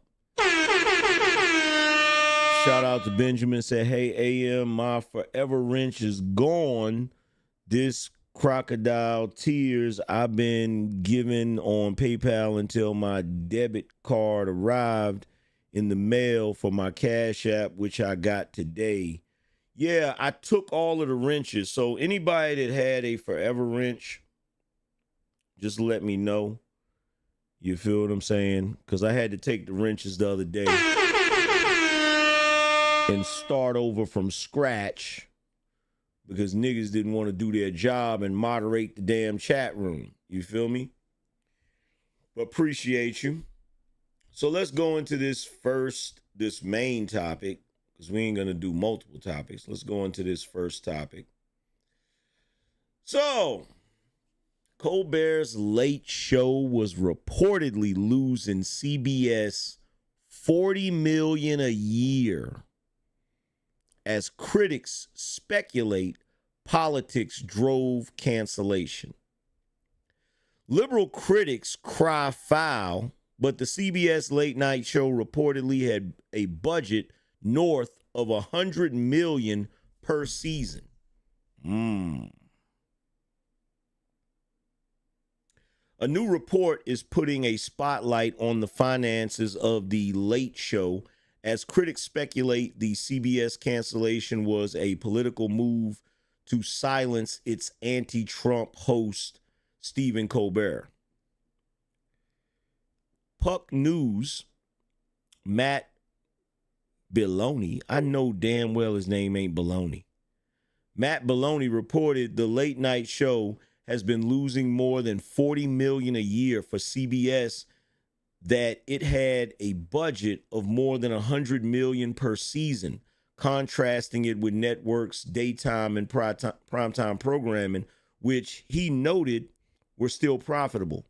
Late show with its, hold on one second.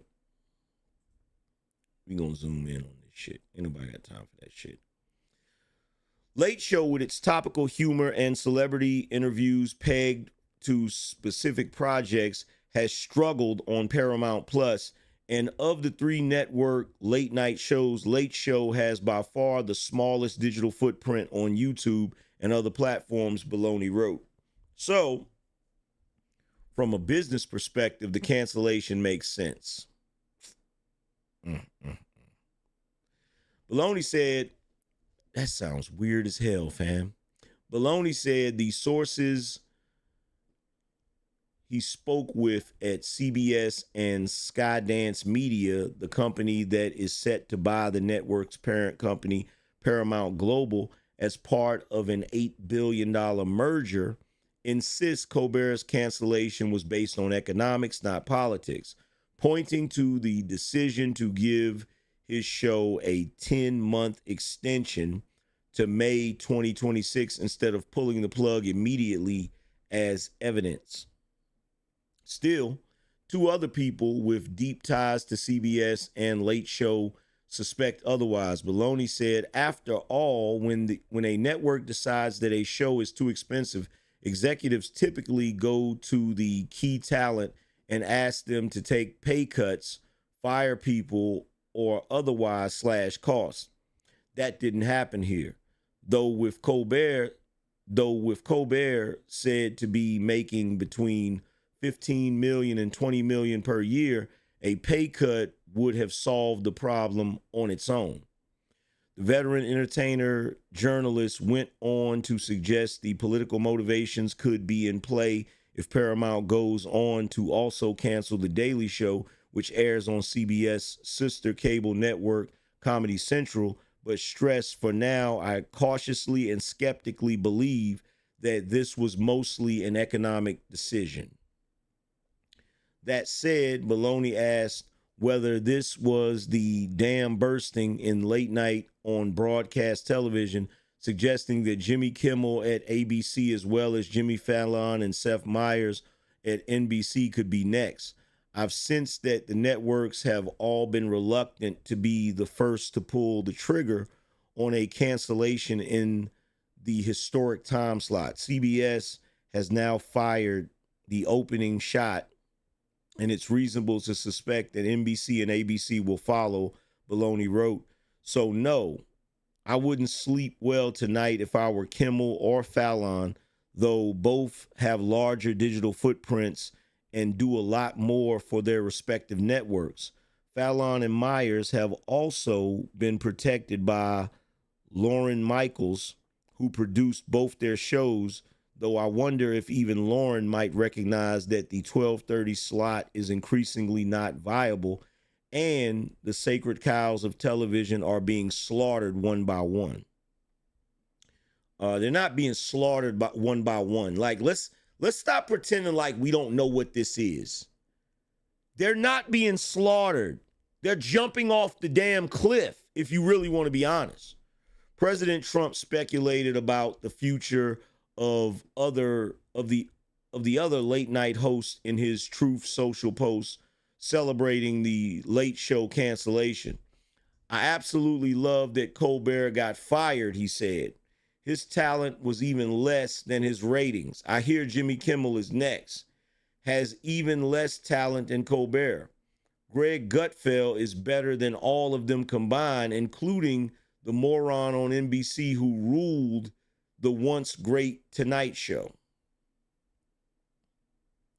CBS says in its statement Thursday announcing the cancellation that it was purely a financial decision against a challenging backdrop in late night, adding it is not related in any way to the show's performance, content, or other matters happening at Paramount. In a somber message breaking the news to his studio audience, Colbert said, the folks at CBS have been great partners. However, he struck a vastly different tone on Monday while slamming Paramount's recent settlement with Trump. I believe this kind of complicated financial sentiment with a sitting government official has a technical name in legal circles. It's big fat bribe, Colbert said, because it all comes as Paramount's owners are trying to get the Trump administration to approve the sale of our network to a new owner, Skydance. There had been concerns within Paramount that not settling Trump's lawsuit would halt its Skydance merger, which needs the approval of the FCC. Skydance Media CEO David Ellison, who would control CBS after the planned merger, is believed to desire a less partisan operation. Liberal critics, including several top Democrats, have expressed outrage towards CBS, insisting Colbert's show was canceled for political reasons. Paramount did not immediately respond to Fox News Digital request for comment. So, let me see if I can find Colbert.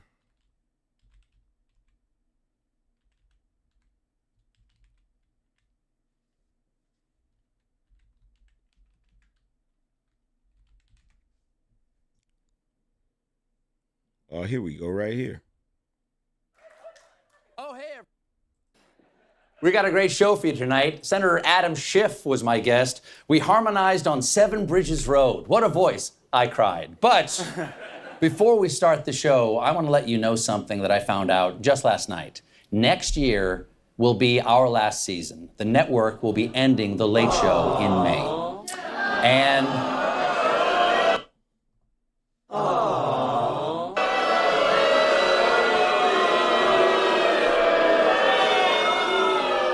yeah, I share your feelings. It's not just the end of our show. Hey, bro, who do you think you're fooling with your fake studio audience reaction? who do you think you're fooling with your fake studio audience reaction? Like, let's be real, bro. But it's the end of the Late Show on CBS. I'm not being replaced. This is all just going away. And I do want to say, that the folks at CBS have been great partners. I'm so grateful to the Tiffany Network for giving me this chair and this beautiful theater to call home. And of course, I'm grateful to you, the audience, who have joined us.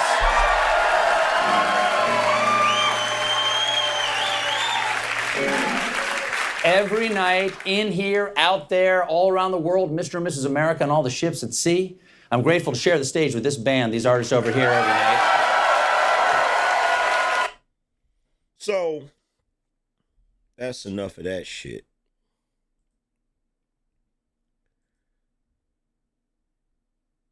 Let me give my thoughts on this, because I have a lot of thoughts on it. And I'll tell you why.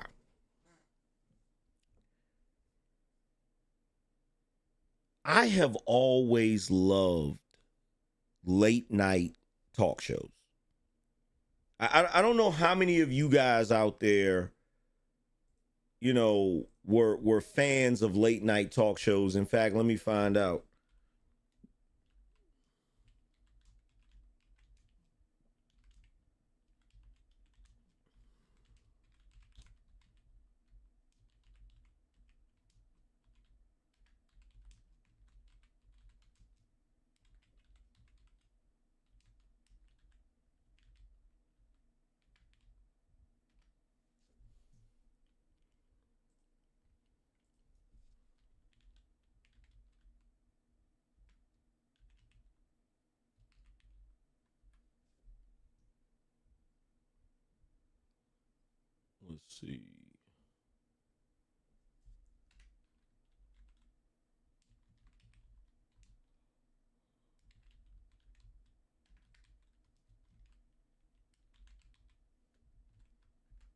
Let's see. Let's see how many of you guys.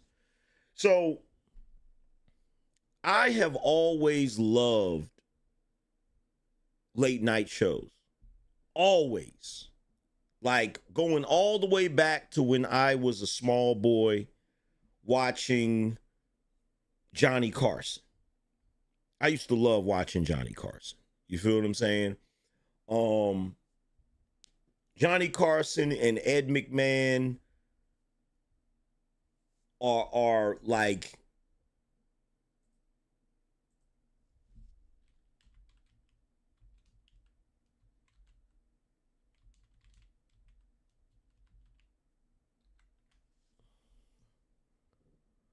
look, I used to love watching Johnny Carson.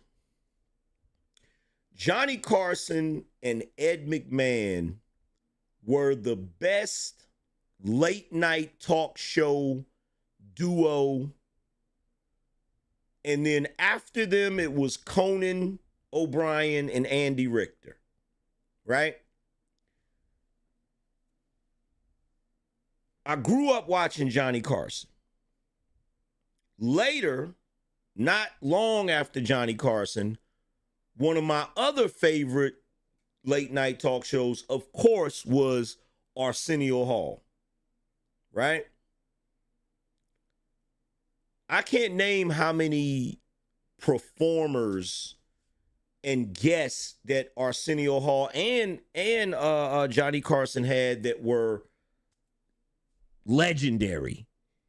And let's be real about it.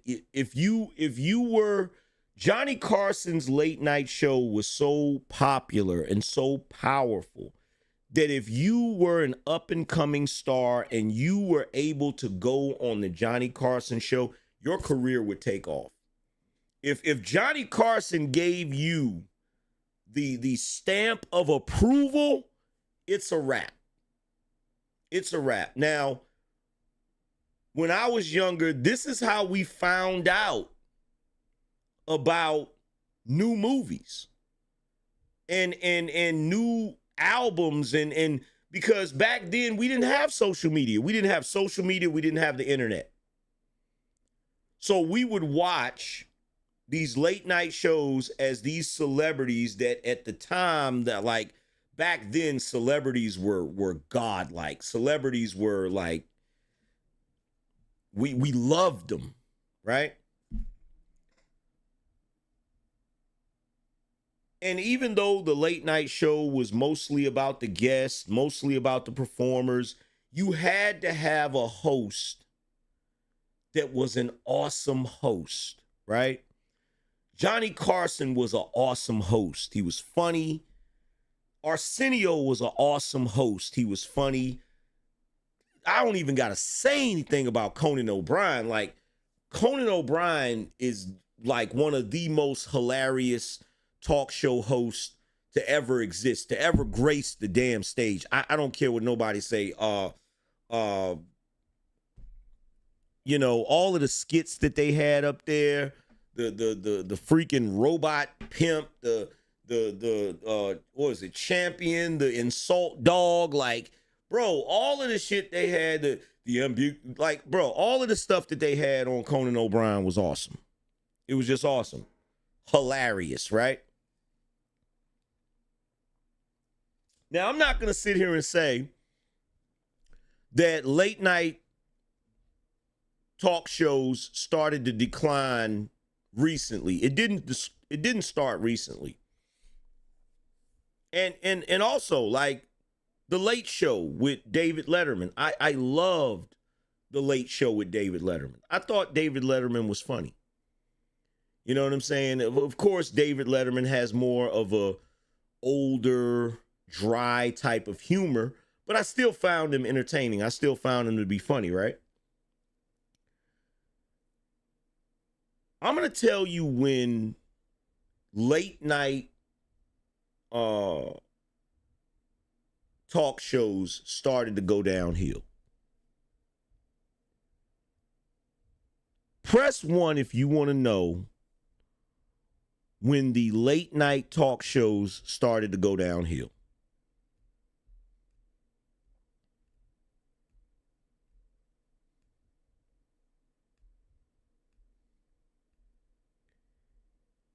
It started with that big chin clown, Jay Leno. That's when it started. That was the beginning of the downhill snowball, was Jay Leno. Jay Leno, I don't care what nobody say. Jay Leno had no business being the host of The Tonight Show. Absolutely no business. Like, there was nothing funny about Bizarro George Clooney. There was nothing funny about him at all, except the way his face looked. There was absolutely nothing funny about him. He sucked. Point blank, period, right? So that's where it started, right? But as time went on, this is what ended up happening.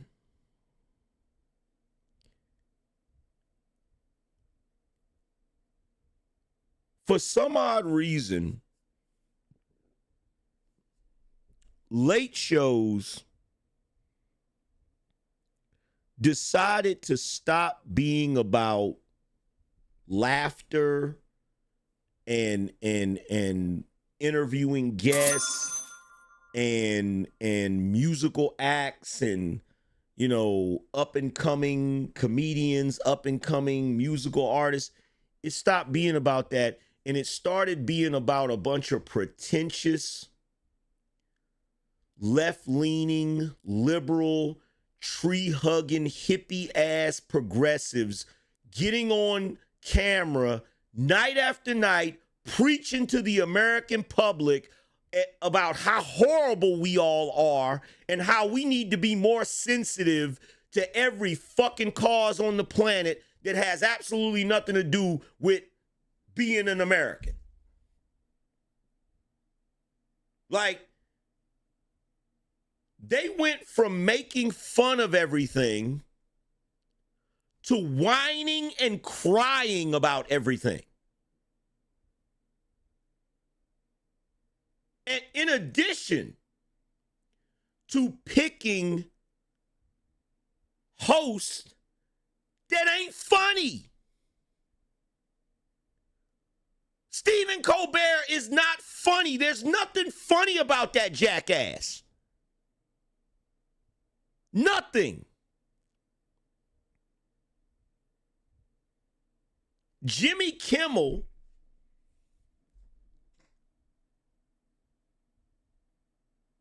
when they used to have the Man Show on Comedy Central, which I used to watch, Jimmy Kimmel was the least funny out of that duo. And I don't know when he sold his soul. I imagine it's around the same time that Kevin Smith sold his soul. I don't know what the hell happened. But Jimmy Kimmel running around like some bleeding heart liberal is the most disgusting thing I've ever seen in my damn life. And he's not funny. He's not funny. Not even close to being fucking funny. Right? I'm just sitting back looking at all of these shows, and bro, I don't even watch late night shows anymore because they suck so bad. The same way I don't watch Saturday Night Live anymore because it sucks so bad. Why does all of this shit suck? Because someone in Hollywood, I don't know who did it, someone in Hollywood decided for all of us that every ounce of media has to be left-leaning, liberal, progressive, and LGBTQ promoting. This is what they decided for us. Even though the vast majority of the public has flat out rejected this shit. Do you have any idea right now? It isn't just the networks losing money on late shows. The networks are losing money, period. The movie studios are losing money, period. And they just don't get it. Hollywood. We don't want to see any more girl power movies. We don't. We don't want to see any more girl power, Mary Sue.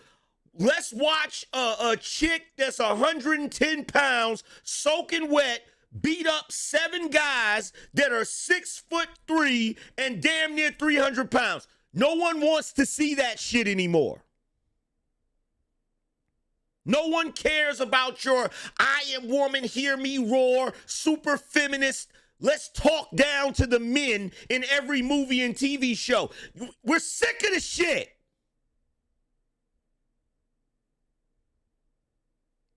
We're sick of the race swapping just for the sake of race swapping. We're sick of that shit too.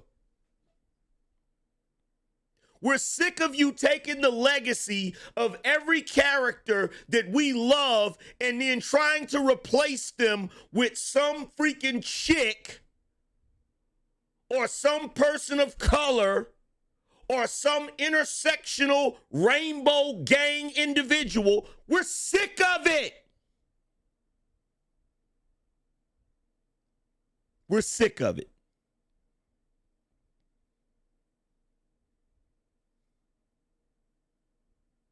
I personally am sick and tired of every TV show you come out with.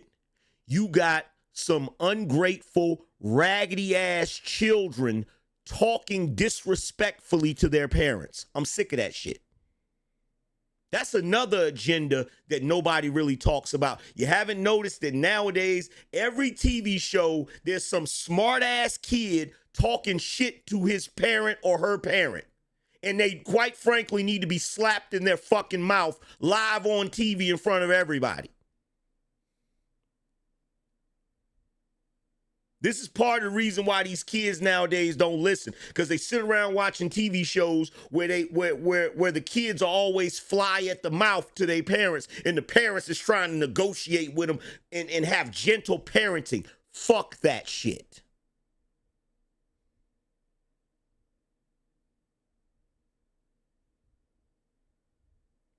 Now, when it comes to this late night show crap, we are sick and tired of every late night show host who only seems to be there for the purpose of hating Trump. Nowadays, this is the late show formula. The late show formula is late show host that hates Trump interviewing celebrities that hate Trump.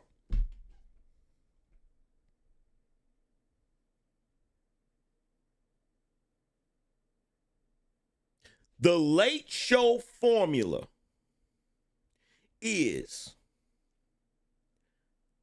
late show host that hates Donald Trump interviewing celebrities that hate Donald Trump.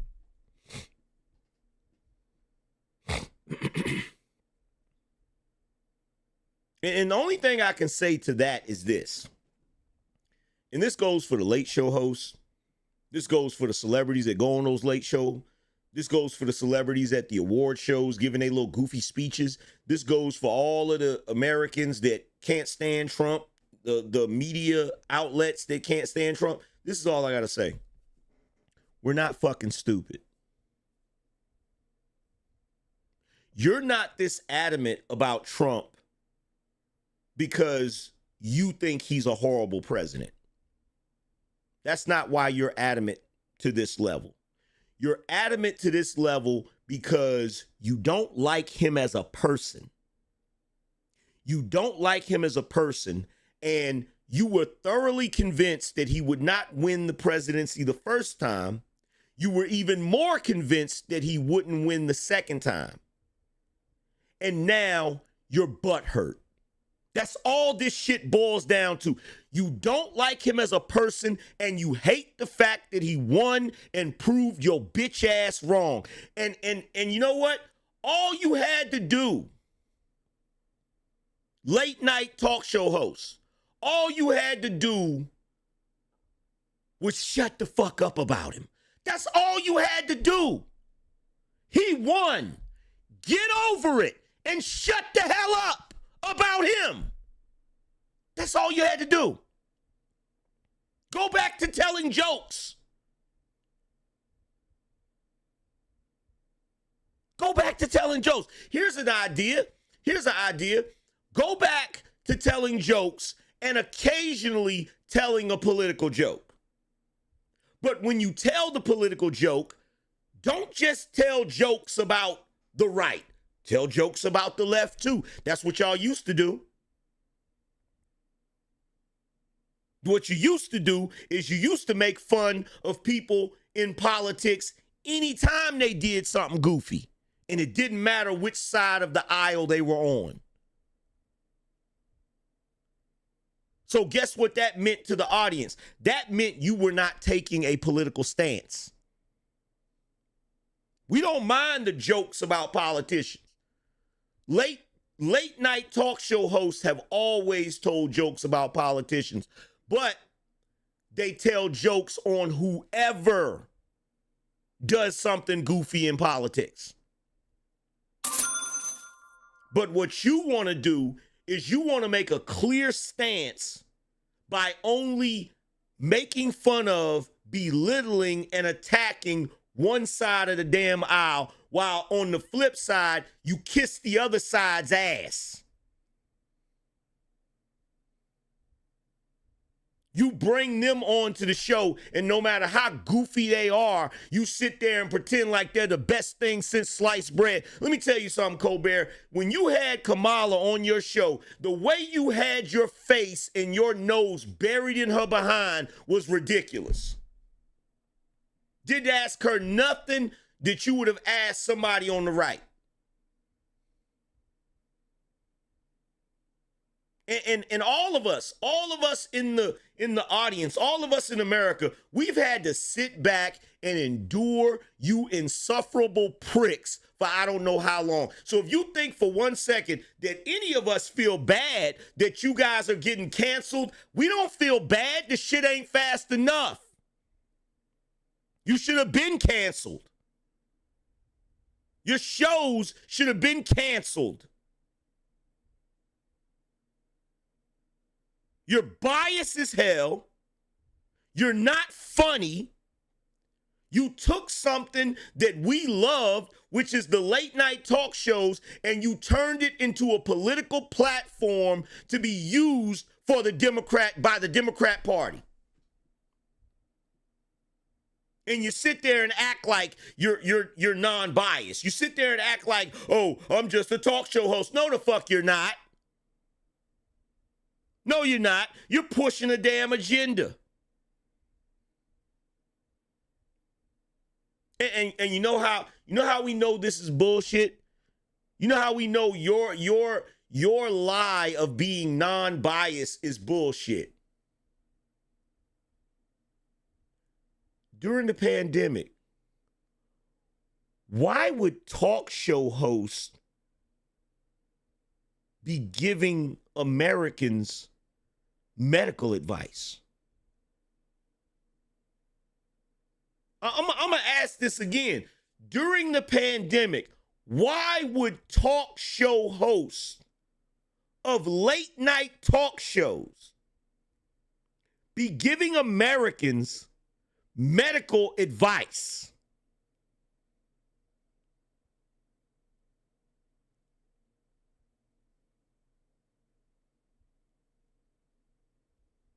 See, there's an old saying that goes like this: power corrupts,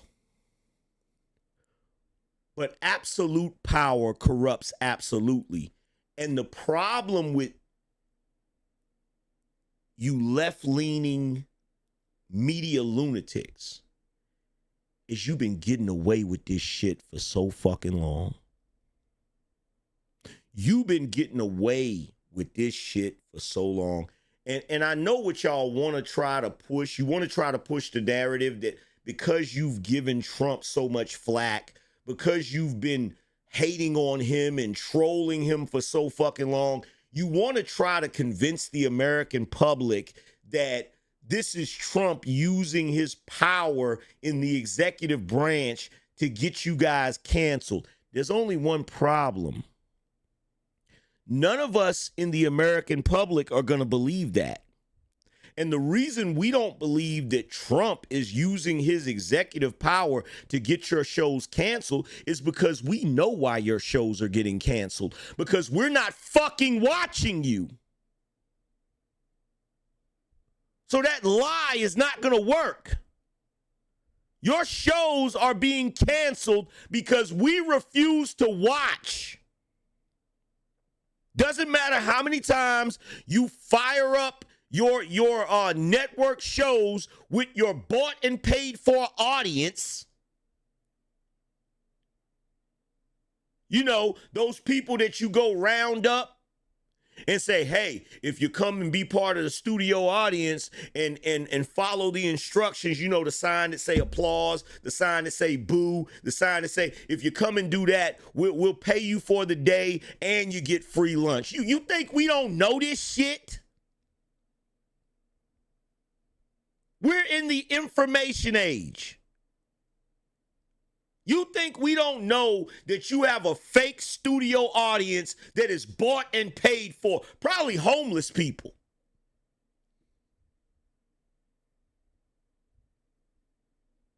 Because you ain't Johnny Carson. You ain't Arsenio Hall. You ain't Conan O'Brien.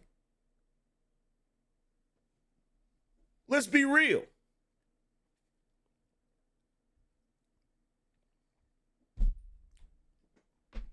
Let's be real. Like, we're sick of it. It's like they have a checklist.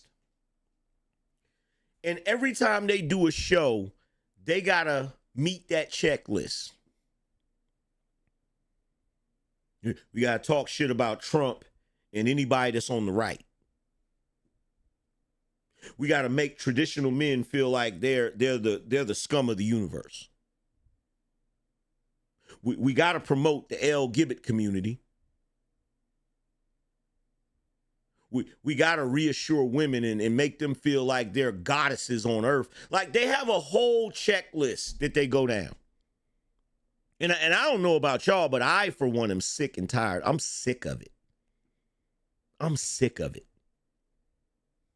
I'm sick of it. I'm especially sick of how, for some odd reason in this day and age, they are acting like people in the intersectional community are the moral authorities of our society.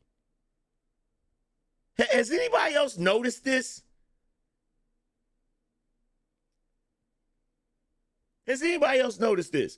They are acting like people in the intersectional community are the moral authorities for the rest of us. Like that goofy shit Obama said the other day. Every man needs a you-know-what man to make sure that they're not, make sure we're not what? Who the hell decided? Like, bro, I was looking at a video on TikTok and a woman was addressing this. And she was like, yo, something's wrong with Obama. He's tripping. Why would he say that? Why are you acting like a father isn't sufficient and blah, blah, blah. And she kept going. And I'm agreeing with everything she's saying. And then she gets to that one part where here comes the disclaimer. What's the disclaimer? This is the disclaimer. And don't get me wrong, I don't have a problem with that group of people. There's nothing wrong with that. When are we going to finally have the real conversation? Because sooner or later, it's going to get so bad that we're going to fucking have to have the real conversation. Nobody wants to have it. No one wants to have it. No one wants to have the real conversation that there is a very small portion of our population that believes they, in their new way of living that has not been tested through time, their new way of living that they believe is 100% right, based on what science, I have absolutely no idea, based on what philosophy, I have no idea. They want us to believe that they are enlightened, that they are right, that what they're doing is correct, and all the rest of us and everything we've been doing for the duration of humankind, we're the ones that's wrong.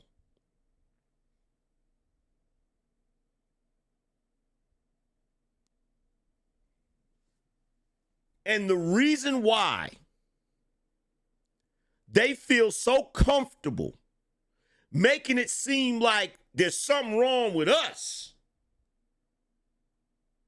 is because everybody in this society, you have been tiptoeing around them for too damn long. Because here's my question. Let's look at it from a logical standpoint. Let's look at it from a logical standpoint. Why is it we have to validate their lifestyle by saying there's nothing wrong with it, but all they ever do is say that our lifestyle is wrong?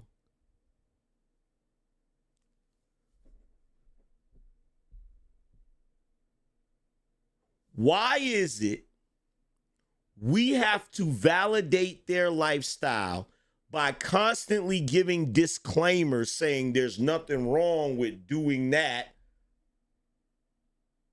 while they get to say there's something wrong with the way we operate? I mean, Barack Obama basically just sat there and said that there's something wrong with being a father.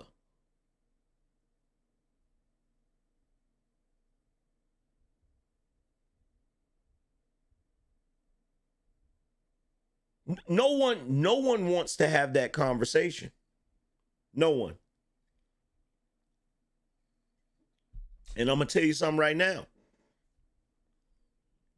Things are not going to get less complicated until that conversation is had. But even more importantly, until it is socially acceptable to have that damn conversation.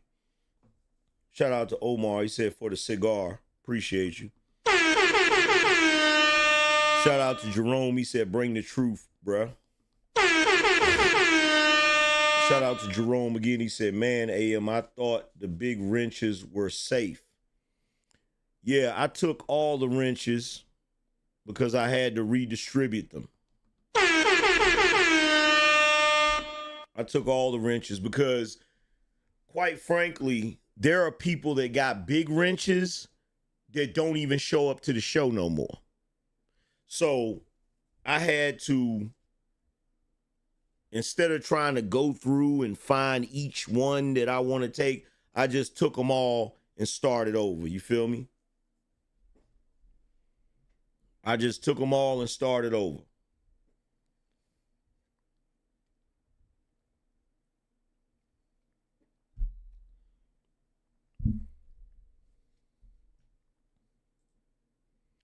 Shout out to Sterling. He said when they started getting political. Said Hollywood, you are definitely in no position to preach or lecture to us. That's facts.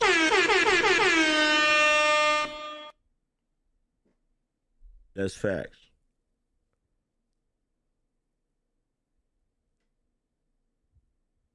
I mean, let that sink in. Why is it every time, like, here's the thing, this is what's so funny about it, right? There are so many things that are indications of certain things being wrong. But everybody is trying to pretend that it's not. This sort of duplicitous thinking, this double talk, is illogical. And it keeps us in a state of foolishness. I'll give you a prime example. Right?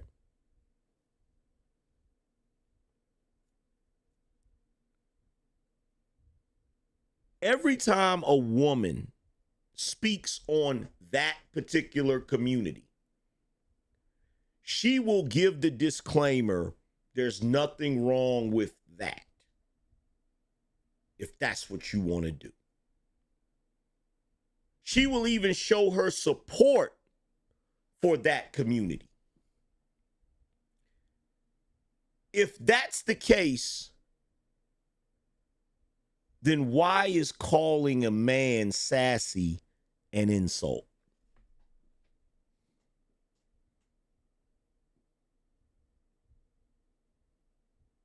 Somebody answer that question for me. If they support that particular community and they don't see anything wrong with the behavior of that community, why are they then turning around and using the labels of that community to insult straight men?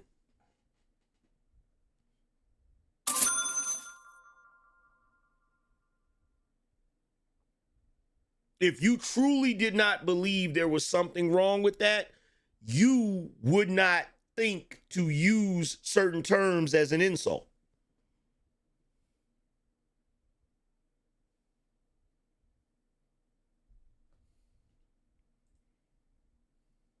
Shout out to my man EJ in the building for being the first sponsor of the show. Appreciate you, fam.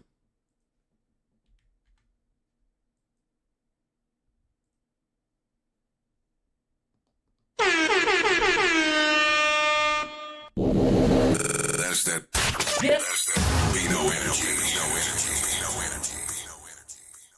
And look, that is not the only instance. That's not the only instance. There are numerous instances that reveal this. There are numerous situations that are very duplicitous, and it merely serves to illustrate the hypocrisy that humankind is engaged in right now. This era of history is going to go down as one of the dumbest eras of human history. This is going to go down as one of the like, and if you think I'm joking, I said this about the pandemic. Go back and look at videos from the pandemic of things that people were wearing to try to avoid getting infected. Go back and look at them videos. There are people walking around with water jugs on their head. They took a water jug and cut the bottom out and set the water jug on their head. There's people walking around with trash bags on.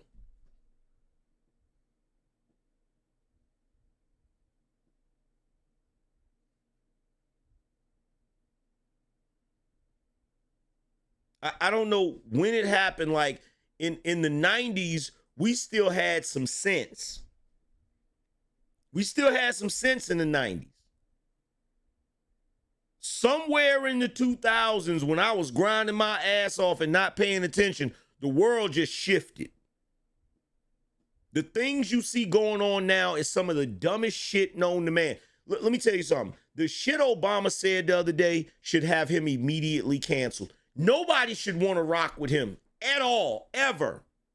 In no way, shape, or form after saying that foolishness. No one. No one.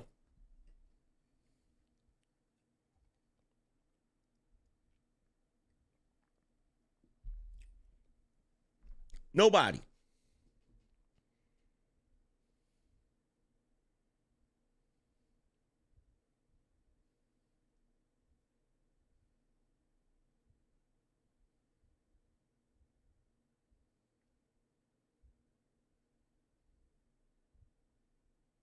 Fade King True Crime Review said, what did he say? Let me tell you something. If you don't know what Barack Obama said, by now, you just ain't gonna know. You just ain't gonna know. You must be living under a rock.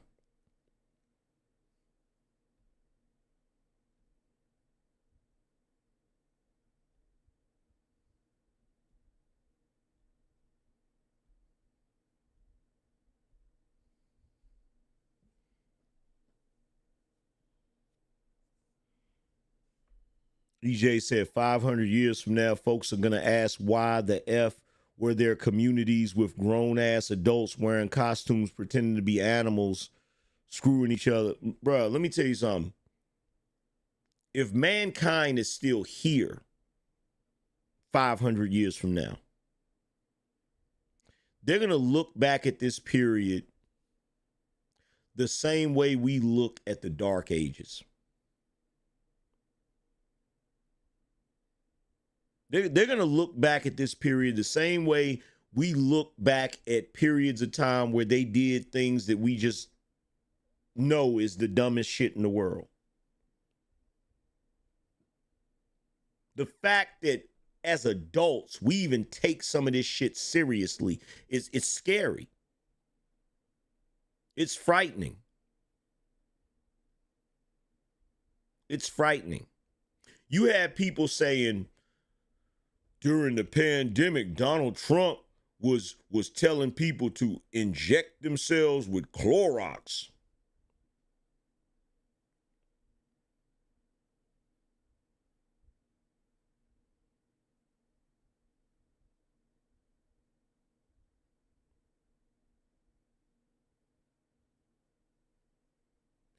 And you had people believe in that shit. Now, let's say for argument's sake, that Donald Trump actually said that. Do you realize the same people that think that Donald Trump said that and will tell you how ridiculous that statement was are the same people that if you ask, can a man get pregnant, they'll look you straight in your face and say, well, it depends.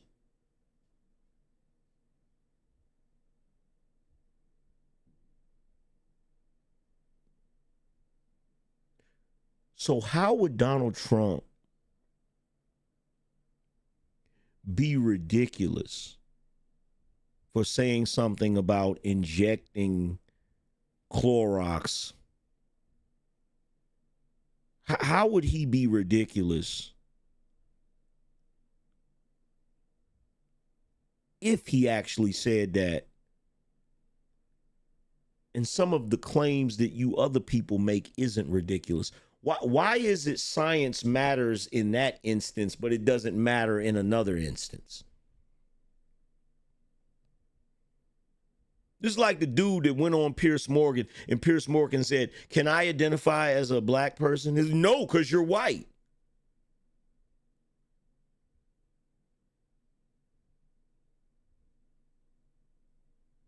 But the same way you say that some people feel like they were born in the wrong body,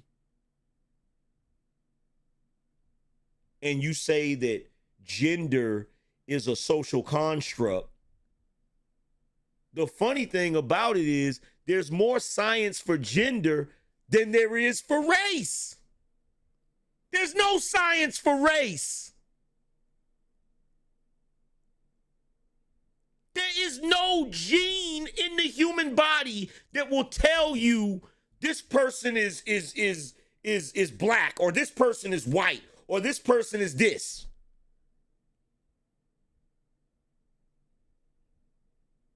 But for some odd reason, it is considered ridiculous for anyone to tell a person that they can't be whatever gender they want or to not be a gender at all, but it's ridiculous to tell a person that they can be any color they want.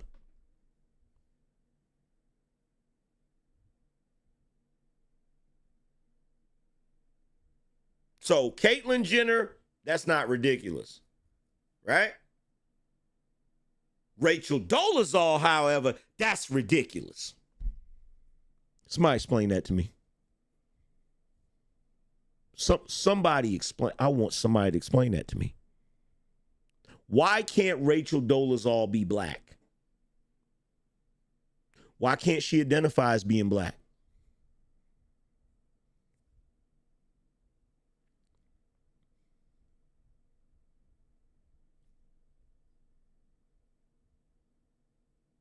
Why?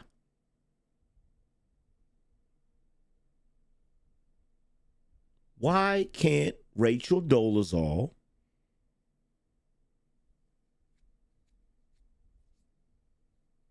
be black?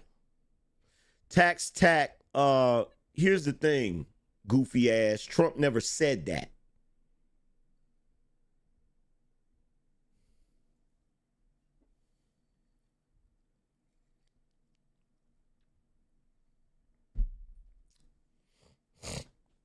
There's people out here that pretend to be animals. Like there's people out here that pretend to be dogs and cats.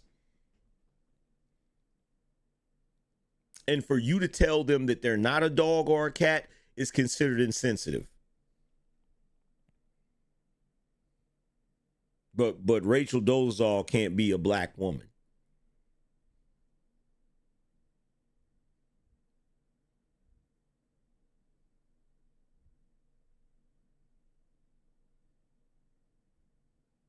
I mean, let that shit sink in for a second, bro. It is mind-boggling. It is mind-numbing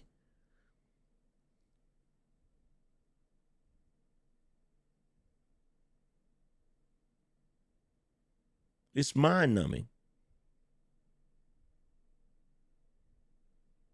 But you got these individuals that get on TV like Stephen Colbert and all of these other left-leaning lunatics and the amount of shit that they promote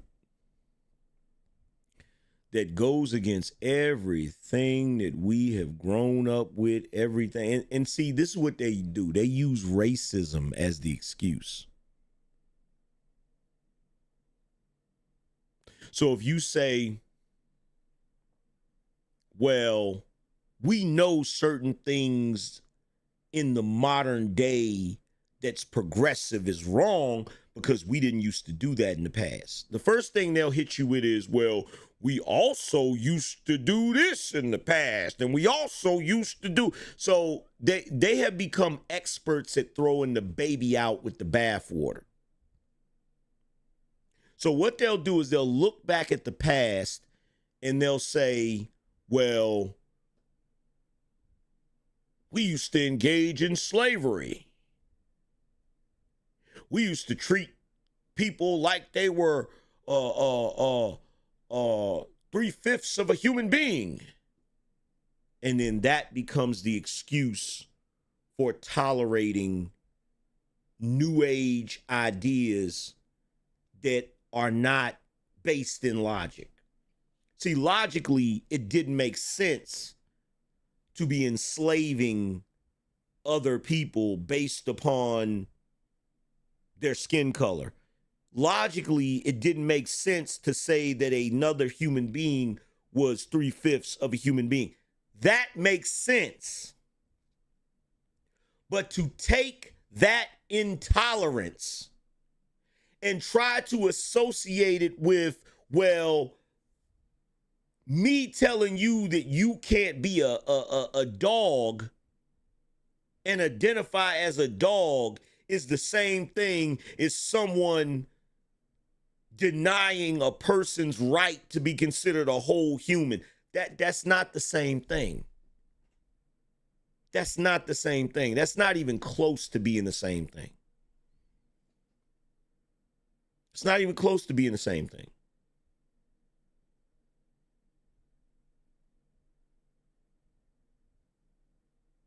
Not even close. But this is what they do. They use the horrors of the past to justify the mental illness of today.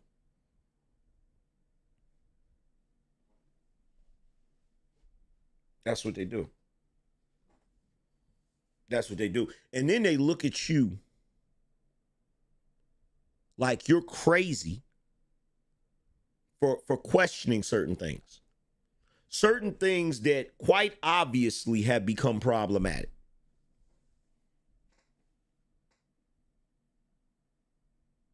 Certain things that have honestly become problematic. They will look at you like you've lost your mind.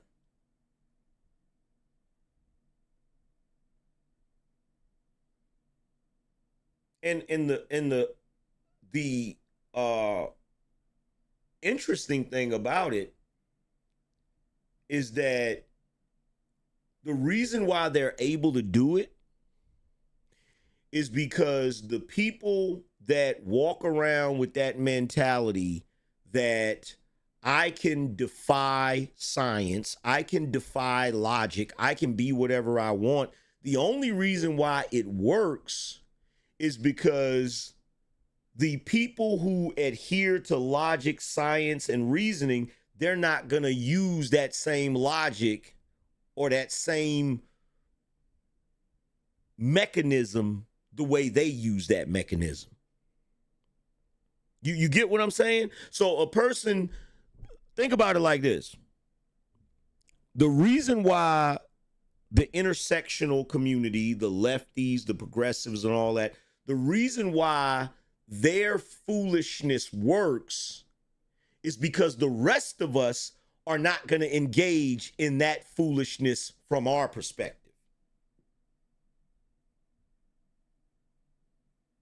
Right?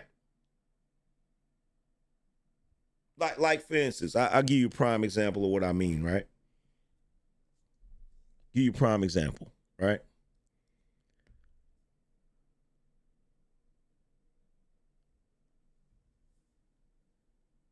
If a person on the left says they identify with a dog,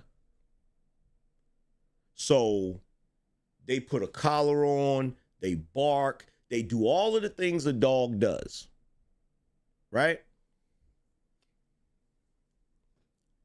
And you have to respect that and allow them to do that. The rest of us that behave the way people behave before all of this,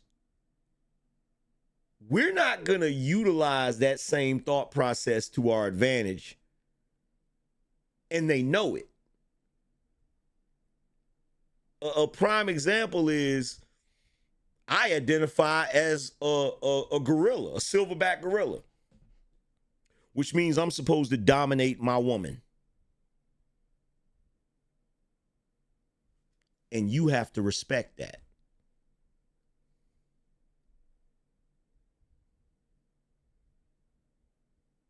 See how that works?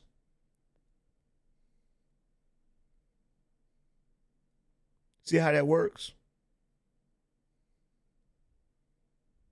Now, some people would say, well, wait a minute, Angry Man. The person that's being a dog is not bothering anybody. You being a gorilla, you're trying to impose your authority on someone else. So that's problematic. I'm sorry, the person that's acting like a dog is bothering other people because now you want everyone else to acknowledge a fucking lie. See, this is what people don't realize. When that group of people are engaging in that, it's fine if they want to engage in that themselves. But that's not enough. They need you to acknowledge it too. So it is affecting you. And by that logic, that would mean the guy that is now running the hustle, I'm a gorilla, so I get to beat up on who I want to beat up on. That, based on their logic, that means every last one of you have to acknowledge that. Every last one of you have to stand back and watch him act like a gorilla and act in an uncivilized way.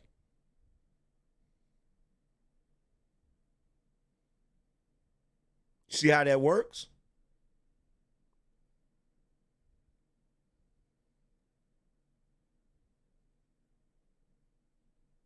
It's like Caitlyn Jenner. All of us have to refer to that individual as Caitlyn Jenner and acknowledge that individual as a woman.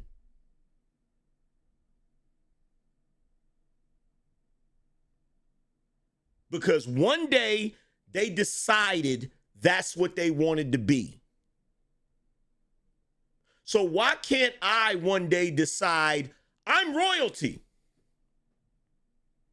I'm a king.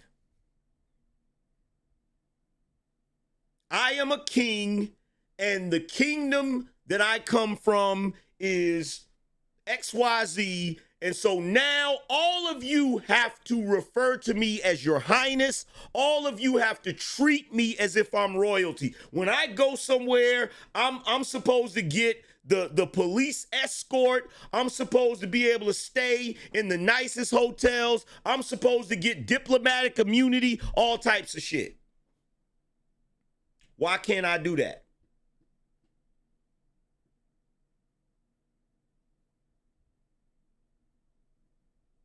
Why can't I do that?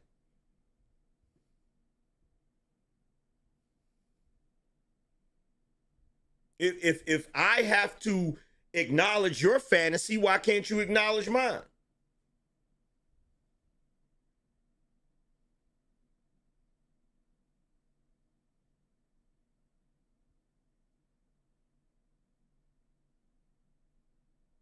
Now here's where it gets worse. Imagine a whole group of people that want to be treated like individual kings. A whole group of people that want to be treated like individual royalty. And the rest of the world has to take that seriously. And not only does the rest of the world have to take that seriously, but we're going to put legislation behind that shit.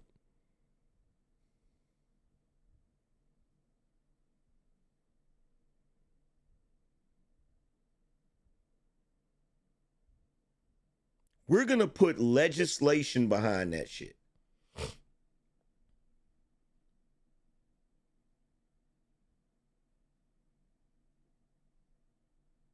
So guess what? I just told everybody that I was a king. And kings are rich. So this means that the American government needs to open up a bank account and put millions of dollars in it for me because I'm a king. If I'm a king, I'm supposed to enjoy the privileges of a king, right?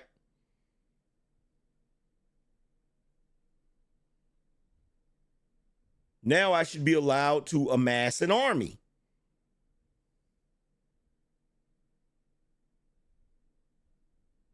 Now I have a house on some land. This land is its own sovereign land because I'm a king. That falls under the title of a king.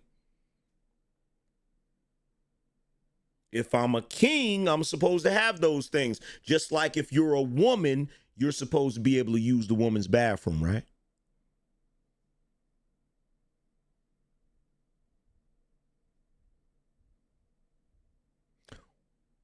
Why do we think that sounds ridiculous when it's one of us and what we want and what we desire? Because guess what? All my life, I felt like I was not born into, I wasn't supposed to be born into poverty. All my life, I felt like I was supposed to be born into royalty. That's how I felt.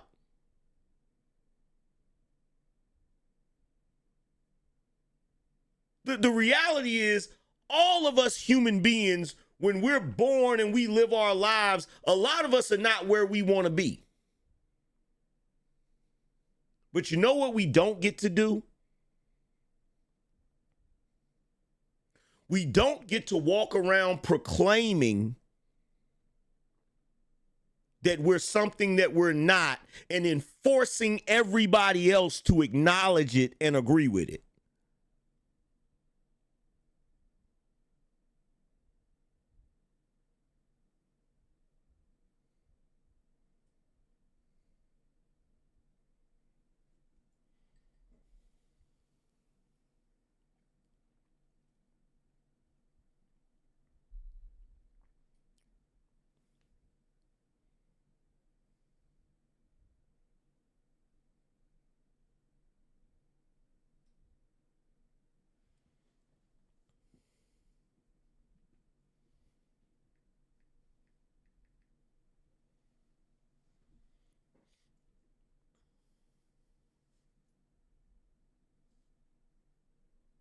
But that's what we're dealing with. And I refuse to believe that I'm one of the only people that actually looks at it like this, that actually thinks about it like this.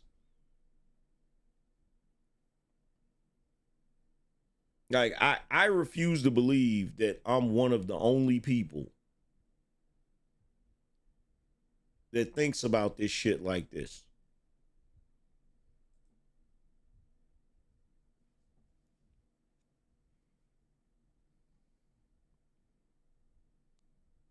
I know I'm not the only one.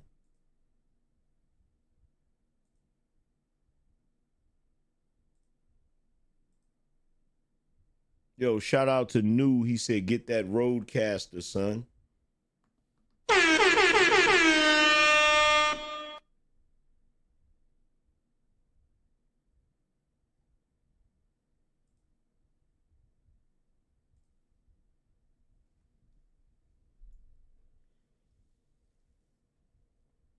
Like the fact that you have individuals out here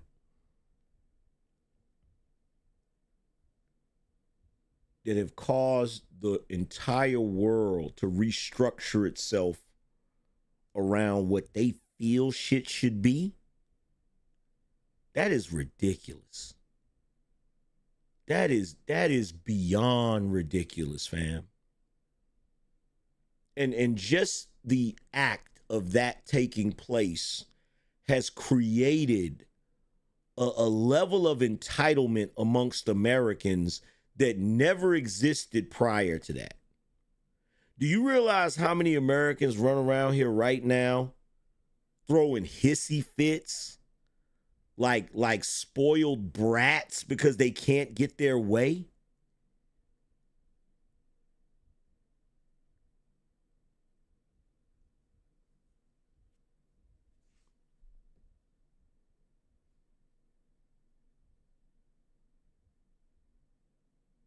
Like it's amazing when you think about it.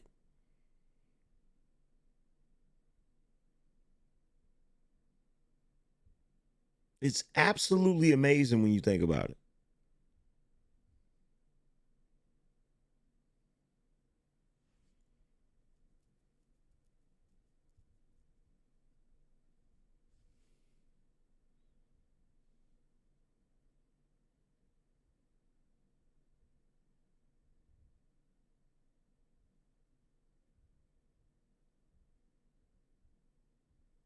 But going back to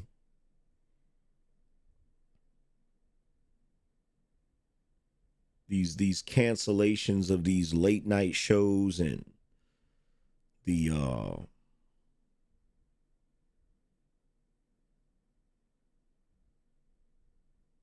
movie studios losing money, and all of this is a result of the American public pushing back. All of this, all of it is the result of the American public pushing back. All of it is the result of us just being fed up, us just being sick and tired of being sick and tired.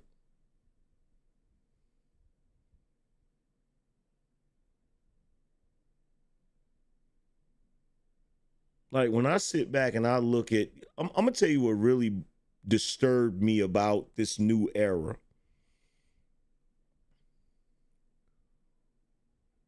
What really disturbed me is sitting back watching celebrities, athletes, notable figures that I looked up to in the 90s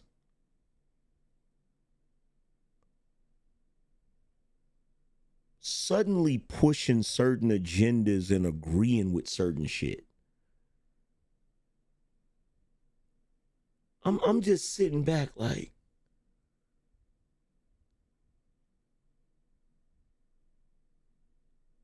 have you been this way this entire time? I'm sitting back like, you agree with this shit? Like, it's like the world is just going to hell in a handbasket. And keep in mind, like, I was raised with my grandmother who was a God-fearing Christian, Baptist, right? And my grandmother used to talk about certain stuff all the time. And it's crazy because everything that you see these people doing today,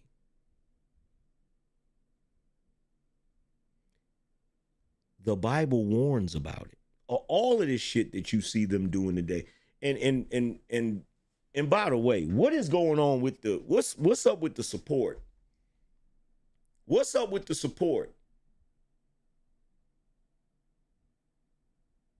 So let's see on the Cash App side. Let's see, we got 1, 2, 3, 4, 5, 6, 7, 8, 9. We got nine super chats. We got 9 super chats. Now, of the 9 super chats or 9 events, 9 support events, right? New got 2 of them, and he cashed out. Sterling got 4 of them. What is going on with the support, y'all?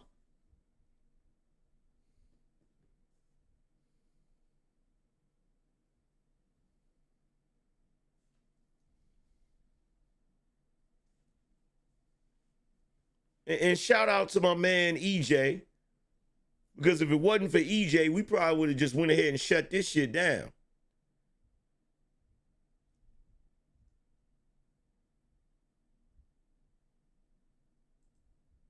Shout out to Sterling. He said Caitlyn Jenner found it easier changing her gender than Muhammad Ali when he changed his name. Facts. Facts. Facts. Shout out to Dayton Street 85. Shout out to Rob B.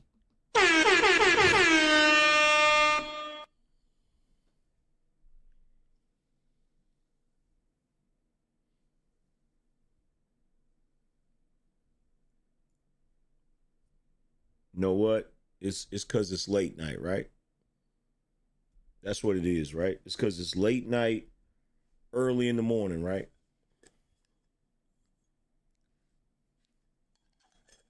So we should shut it down, right?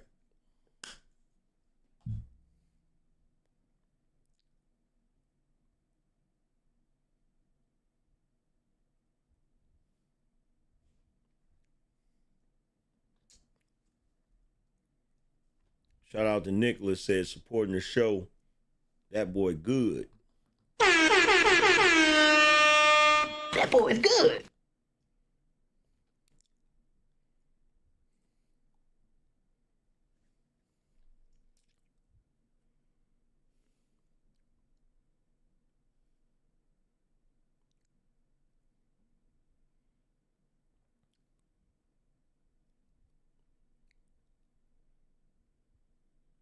You want to know something?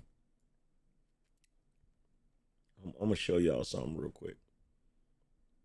Let me show y'all something.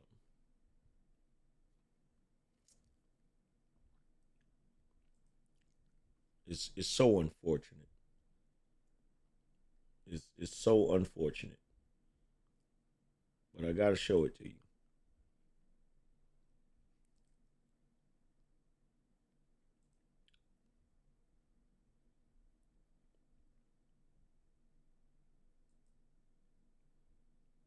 I thought I had perfected my skills, right? I thought I had perfected my skills. As it turns out,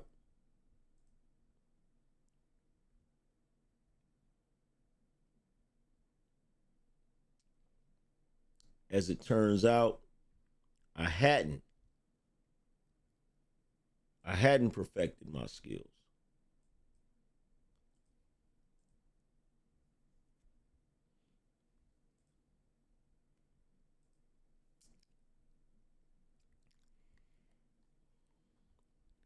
Now I feel like,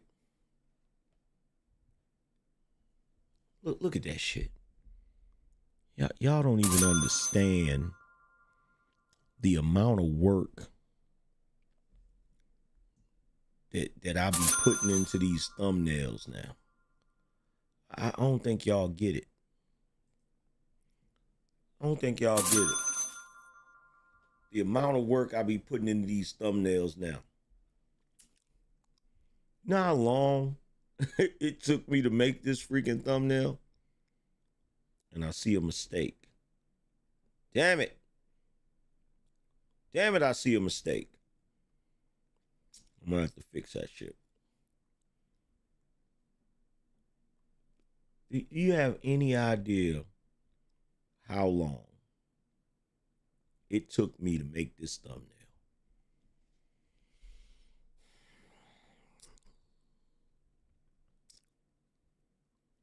Dayton said, drop game on this, please, man. Look. the way I make my thumbnails now, the only way I'm showing niggas how I make my thumbnails is I'm gonna have to charge for that shit. I'm gonna have to charge for that shit. I'm gonna have to put that shit behind a paywall. Shout out to James, said, keep speaking these words of truth, AM. Shout out to David. He said, just paid a bill, but I can spare this. Hey, man, I appreciate you, man. Shout out to Kelvin. He said, keep the stream going. Shout out to Randy Swag. Shout out to Dayton. Shout out to Mr. Lone Star. He said, now that a president vouched for them, they'll push it even more. Well, he been vouched for them. He been vouched for them, bro. I don't know if y'all remember or not, but they was calling him the first you-know-what president. Y'all remember that? Y'all must have thought that they was just, y'all must have thought they was just, y'all must have thought they was just saying that. Y'all must have thought they was saying that because of his support for them. No. The funny thing about it is they'll put stuff right in front of your face. They'll put stuff right in front of your face and you'll try to interpret it as something else when it's blatant. When it's blatant right there in your face. They told you who he was.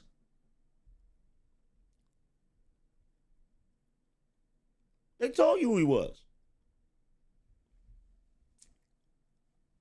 Shout out to David, said, here, 5 from my...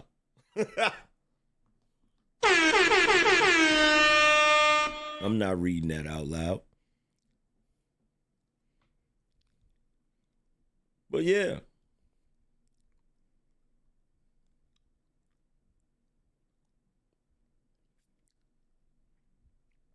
He told you who he was. And now everybody is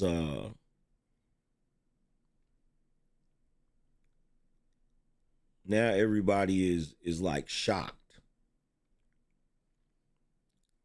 In fact, I was watching a video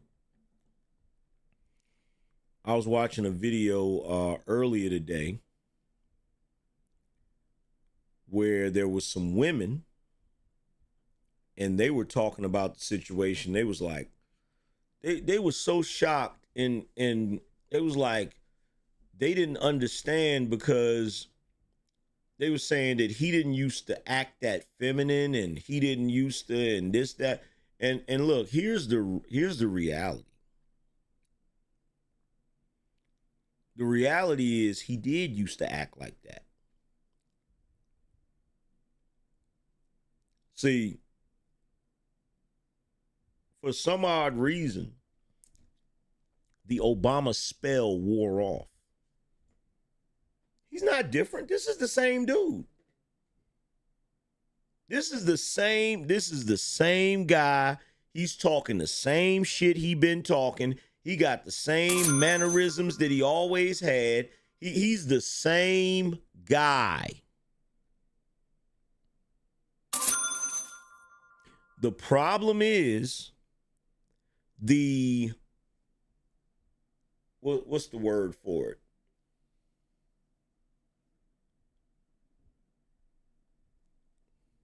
The facade.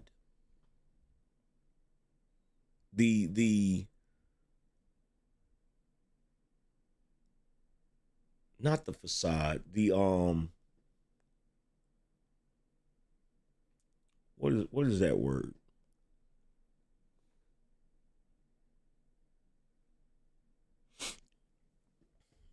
He's a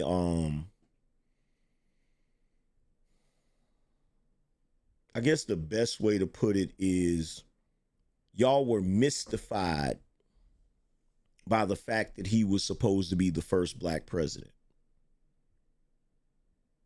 That's all that is. That's all that was. It blinded you. It blinded you. It blinded you from the reality of who he actually is. And now that that is over, now that he's already been president and he didn't do nothing for the black community, now you're putting him under the scrutiny that you didn't put him under before because you allowed yourself to be fooled by the hype. Which is funny because as black folks, you was always taught don't believe the hype. But when it came to Obama, oh my God, they got black folks hook, line, and sinker. You had Jeezy with a song, "My president is black, my Lambo blue." Yeah, like everybody was. And guess what? And the world hasn't been the same since. The world hasn't been the same since. Charleston White said on an interview, which was 100% correct, is Obama gave the LGBT community all your civil rights.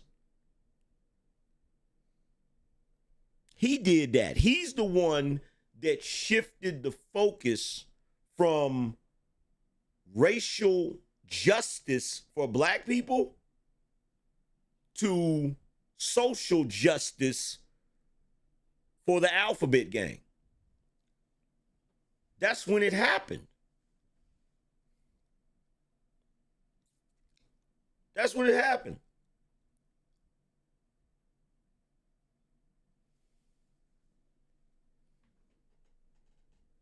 Yeah, the Obama deception. That's when it happened. And when white folks was trying to tell you he wasn't shit, you just immediately dismissed it as racism. Because you wanted a black president for so long that when you finally got one, you was going to defend that shit tooth and nail. And let's be real, a lot of you niggas back then, you only voted for him because he was black. Or supposed to be black. You didn't know nothing about his politics. You didn't know nothing about his positions on anything. And you obviously didn't learn your lesson because you almost did the same shit with Kamala. Because they almost fooled you again.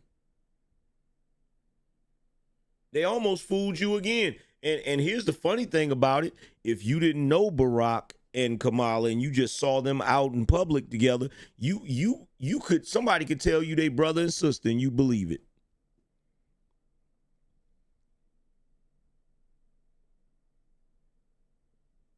Because they're both Trojan horses. The same way back in the day, there were black folk that could pass. They looked like they were white folk. And they were able to live in white communities. Go to white-only restaurants. Go use white-only bathrooms and shit. They were passing. Nowadays, you got the same thing going on, except on the flip side. Nowadays, you got people in this, and this is how you know the power shift has happened. This is why whenever people say, oh, racism, I don't want to hear that shit. The racism you're talking about is when a black person that was mixed could pass for white, and so they pretended to be white to get all the benefits of being white. Now you have people that are mixed with certain ethnicities that make them look like they're black, and they are pretending to be black to get all the benefits of blackness. But y'all refuse to believe that there are any benefits to blackness when there are numerous benefits to being black today. The same way back in the day there was a benefit to being white. What was the benefit of being white? One of the benefits is they could openly be racist. What can black people do today? Openly be racist.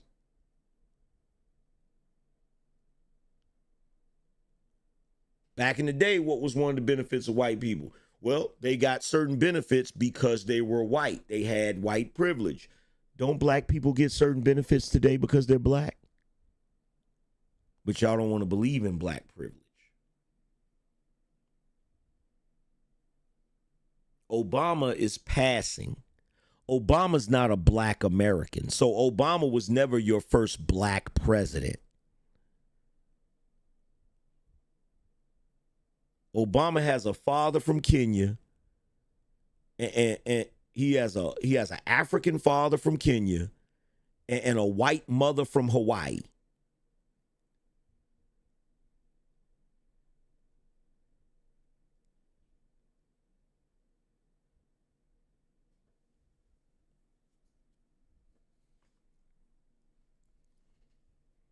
He pretended to be black. He pretended to be one of you. He pulled the wool over y'all's eyes up there in Chicago.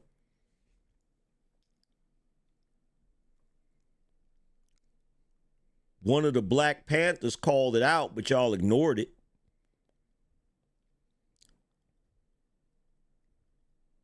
And the reason why him and Michelle's relationship isn't working is because it was never a real relationship in the first place. Barack Obama, throughout his entire youth, only dated women that looked like his mama. The only reason they paired him up with a chocolate black woman is because that's the only way he was going to win the damn election. If that Negro, so-called Negro, would have got up there with a white woman on his arm, he wouldn't have won shit. And that's the truth. And that's the truth. And here's the saddest part, right? Because look, I got fooled too by Barack Obama. But there's only one reason why I got fooled by Barack Obama, the same way y'all got fooled by him. Because we spent so much of our lives as Gen Xers being fed this bullshit about racism from the boomers and the silent generation. Bro, they filled our heads with so much bullshit about racism, with so much bullshit about we'll never have a black president. It wasn't white America that primed us to be tricked by Barack Obama. It was black America that primed us to be tricked by Barack Obama. They made us feel like the country was so racist. They made us feel like there's no possibility that a black man could ever be the president of this damn country. That the moment somebody got up there that even halfway looked like a nigga, we was invested. We was all for it.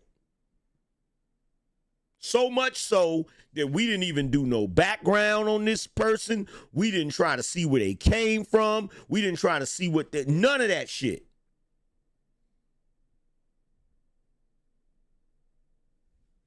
None of it.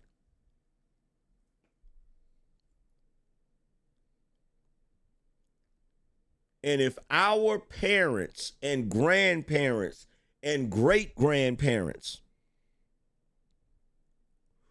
would have spent more time teaching us about the political landscape, teaching us about things that really matter in the game of power, instead of just focusing 100% on race, Barack Obama would have never fooled us.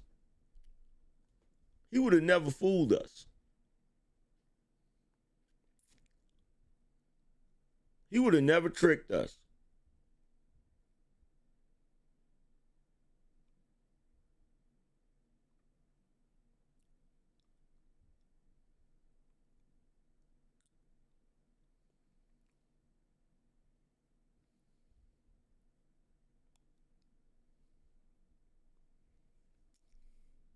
And so now that the nostalgia and the novelty of that whole thing is over, and we live in the social media information age where these people are exposed to us more, the facade has fallen apart. We see it for what it really is now. We see him for the cornball that he really is. We see, in fact, look, how many of y'all remember? How many of y'all remember the how many of y'all remember the movie The Five Heartbeats? Or The Blacklist?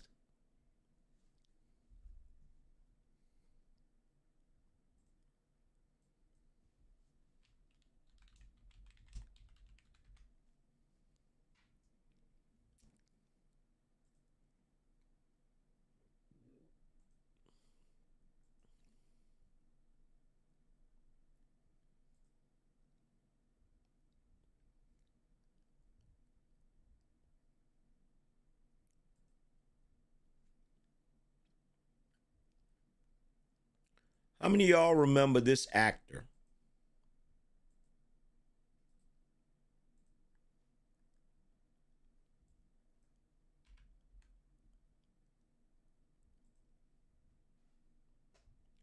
How many of y'all remember this actor right here?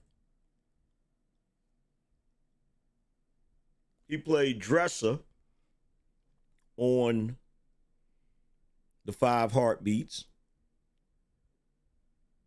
but he also played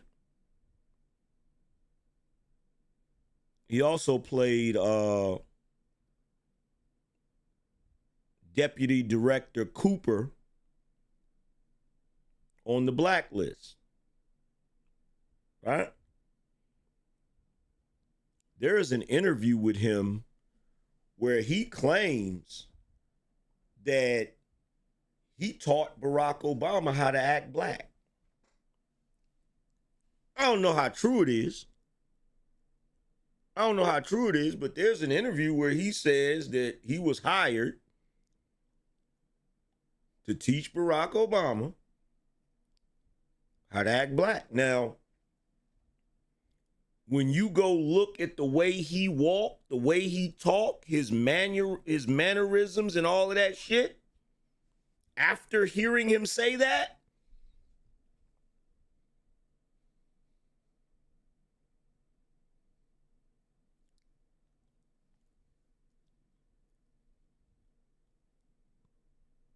you be like,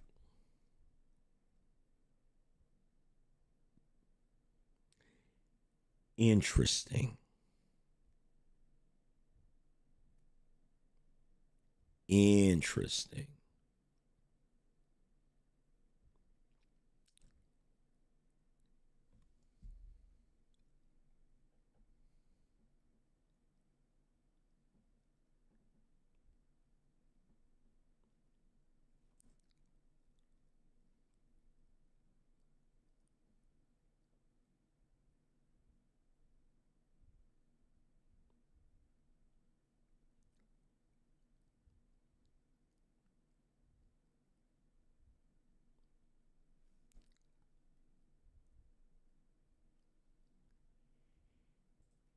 What else did he play in?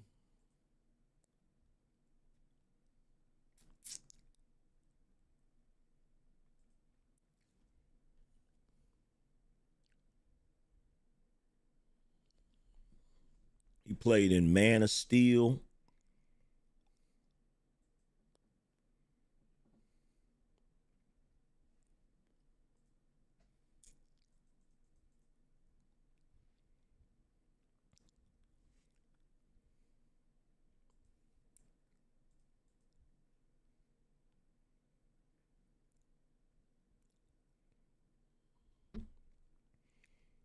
Let's see.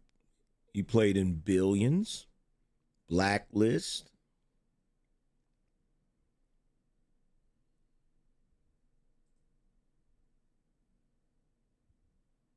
Played in Insecure. Played in Justice League because he was supposed to be Martian Manhunter.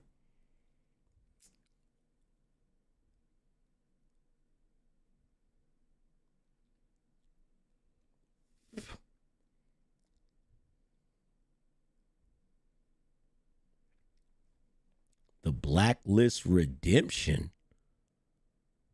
What the hell is that? I've never seen that before. The hell is the Blacklist Redemption?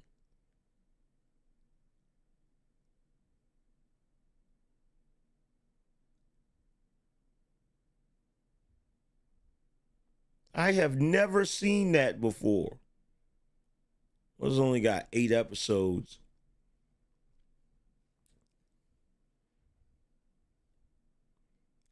Oh yeah, and by the way,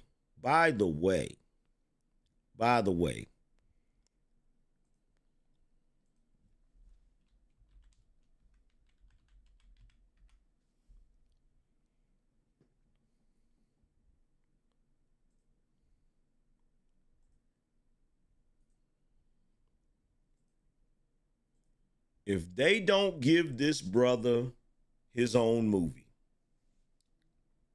I don't want to hear shit else about inclusivity, about... I don't want to hear shit else. This is the type of shit that lets you know that these individuals are fake woke. These movie companies and all, they're using the lie of racial inclusivity to push a different agenda, right? Because if they really were about racial inclusivity, if they really were about social justice, it makes absolutely no sense that this brother does not get a standalone Mr. Terrific movie. Because in my personal opinion, in the Superman movie, he stole the show. He stole the show.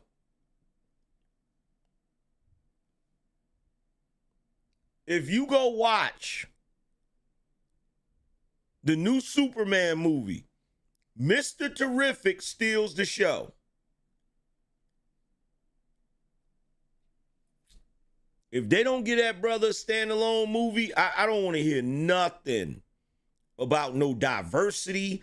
I don't want to hear I don't want to hear shit. I don't want to hear shit because they capping. They capping.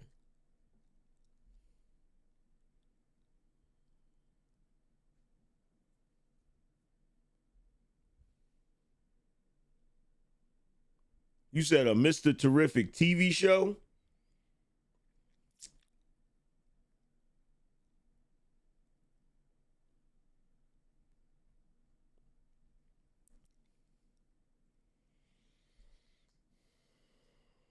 Anyway, I done been on here long enough running my mouth.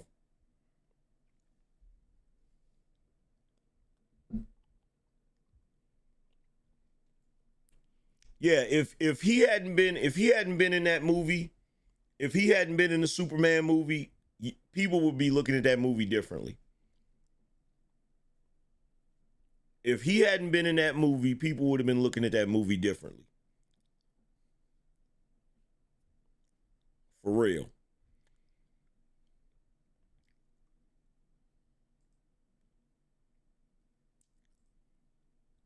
But yeah, I done been on here long enough, man. I'm about to get up out of here. Plus, cats ain't really supporting like that. So we about to get up out of here. Shout out to Nicholas, said they picked Obama over Herman Cain.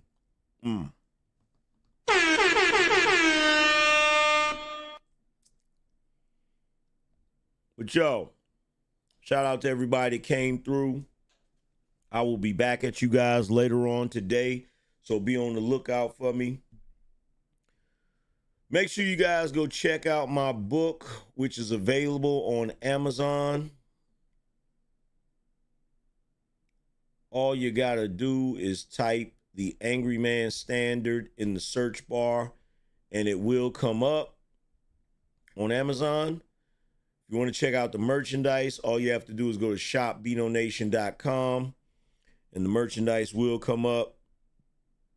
But other than that, man, salute to everybody that hung out with me. I'm going to holler at you guys later on today. Deuces.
Spartans! What is your profession?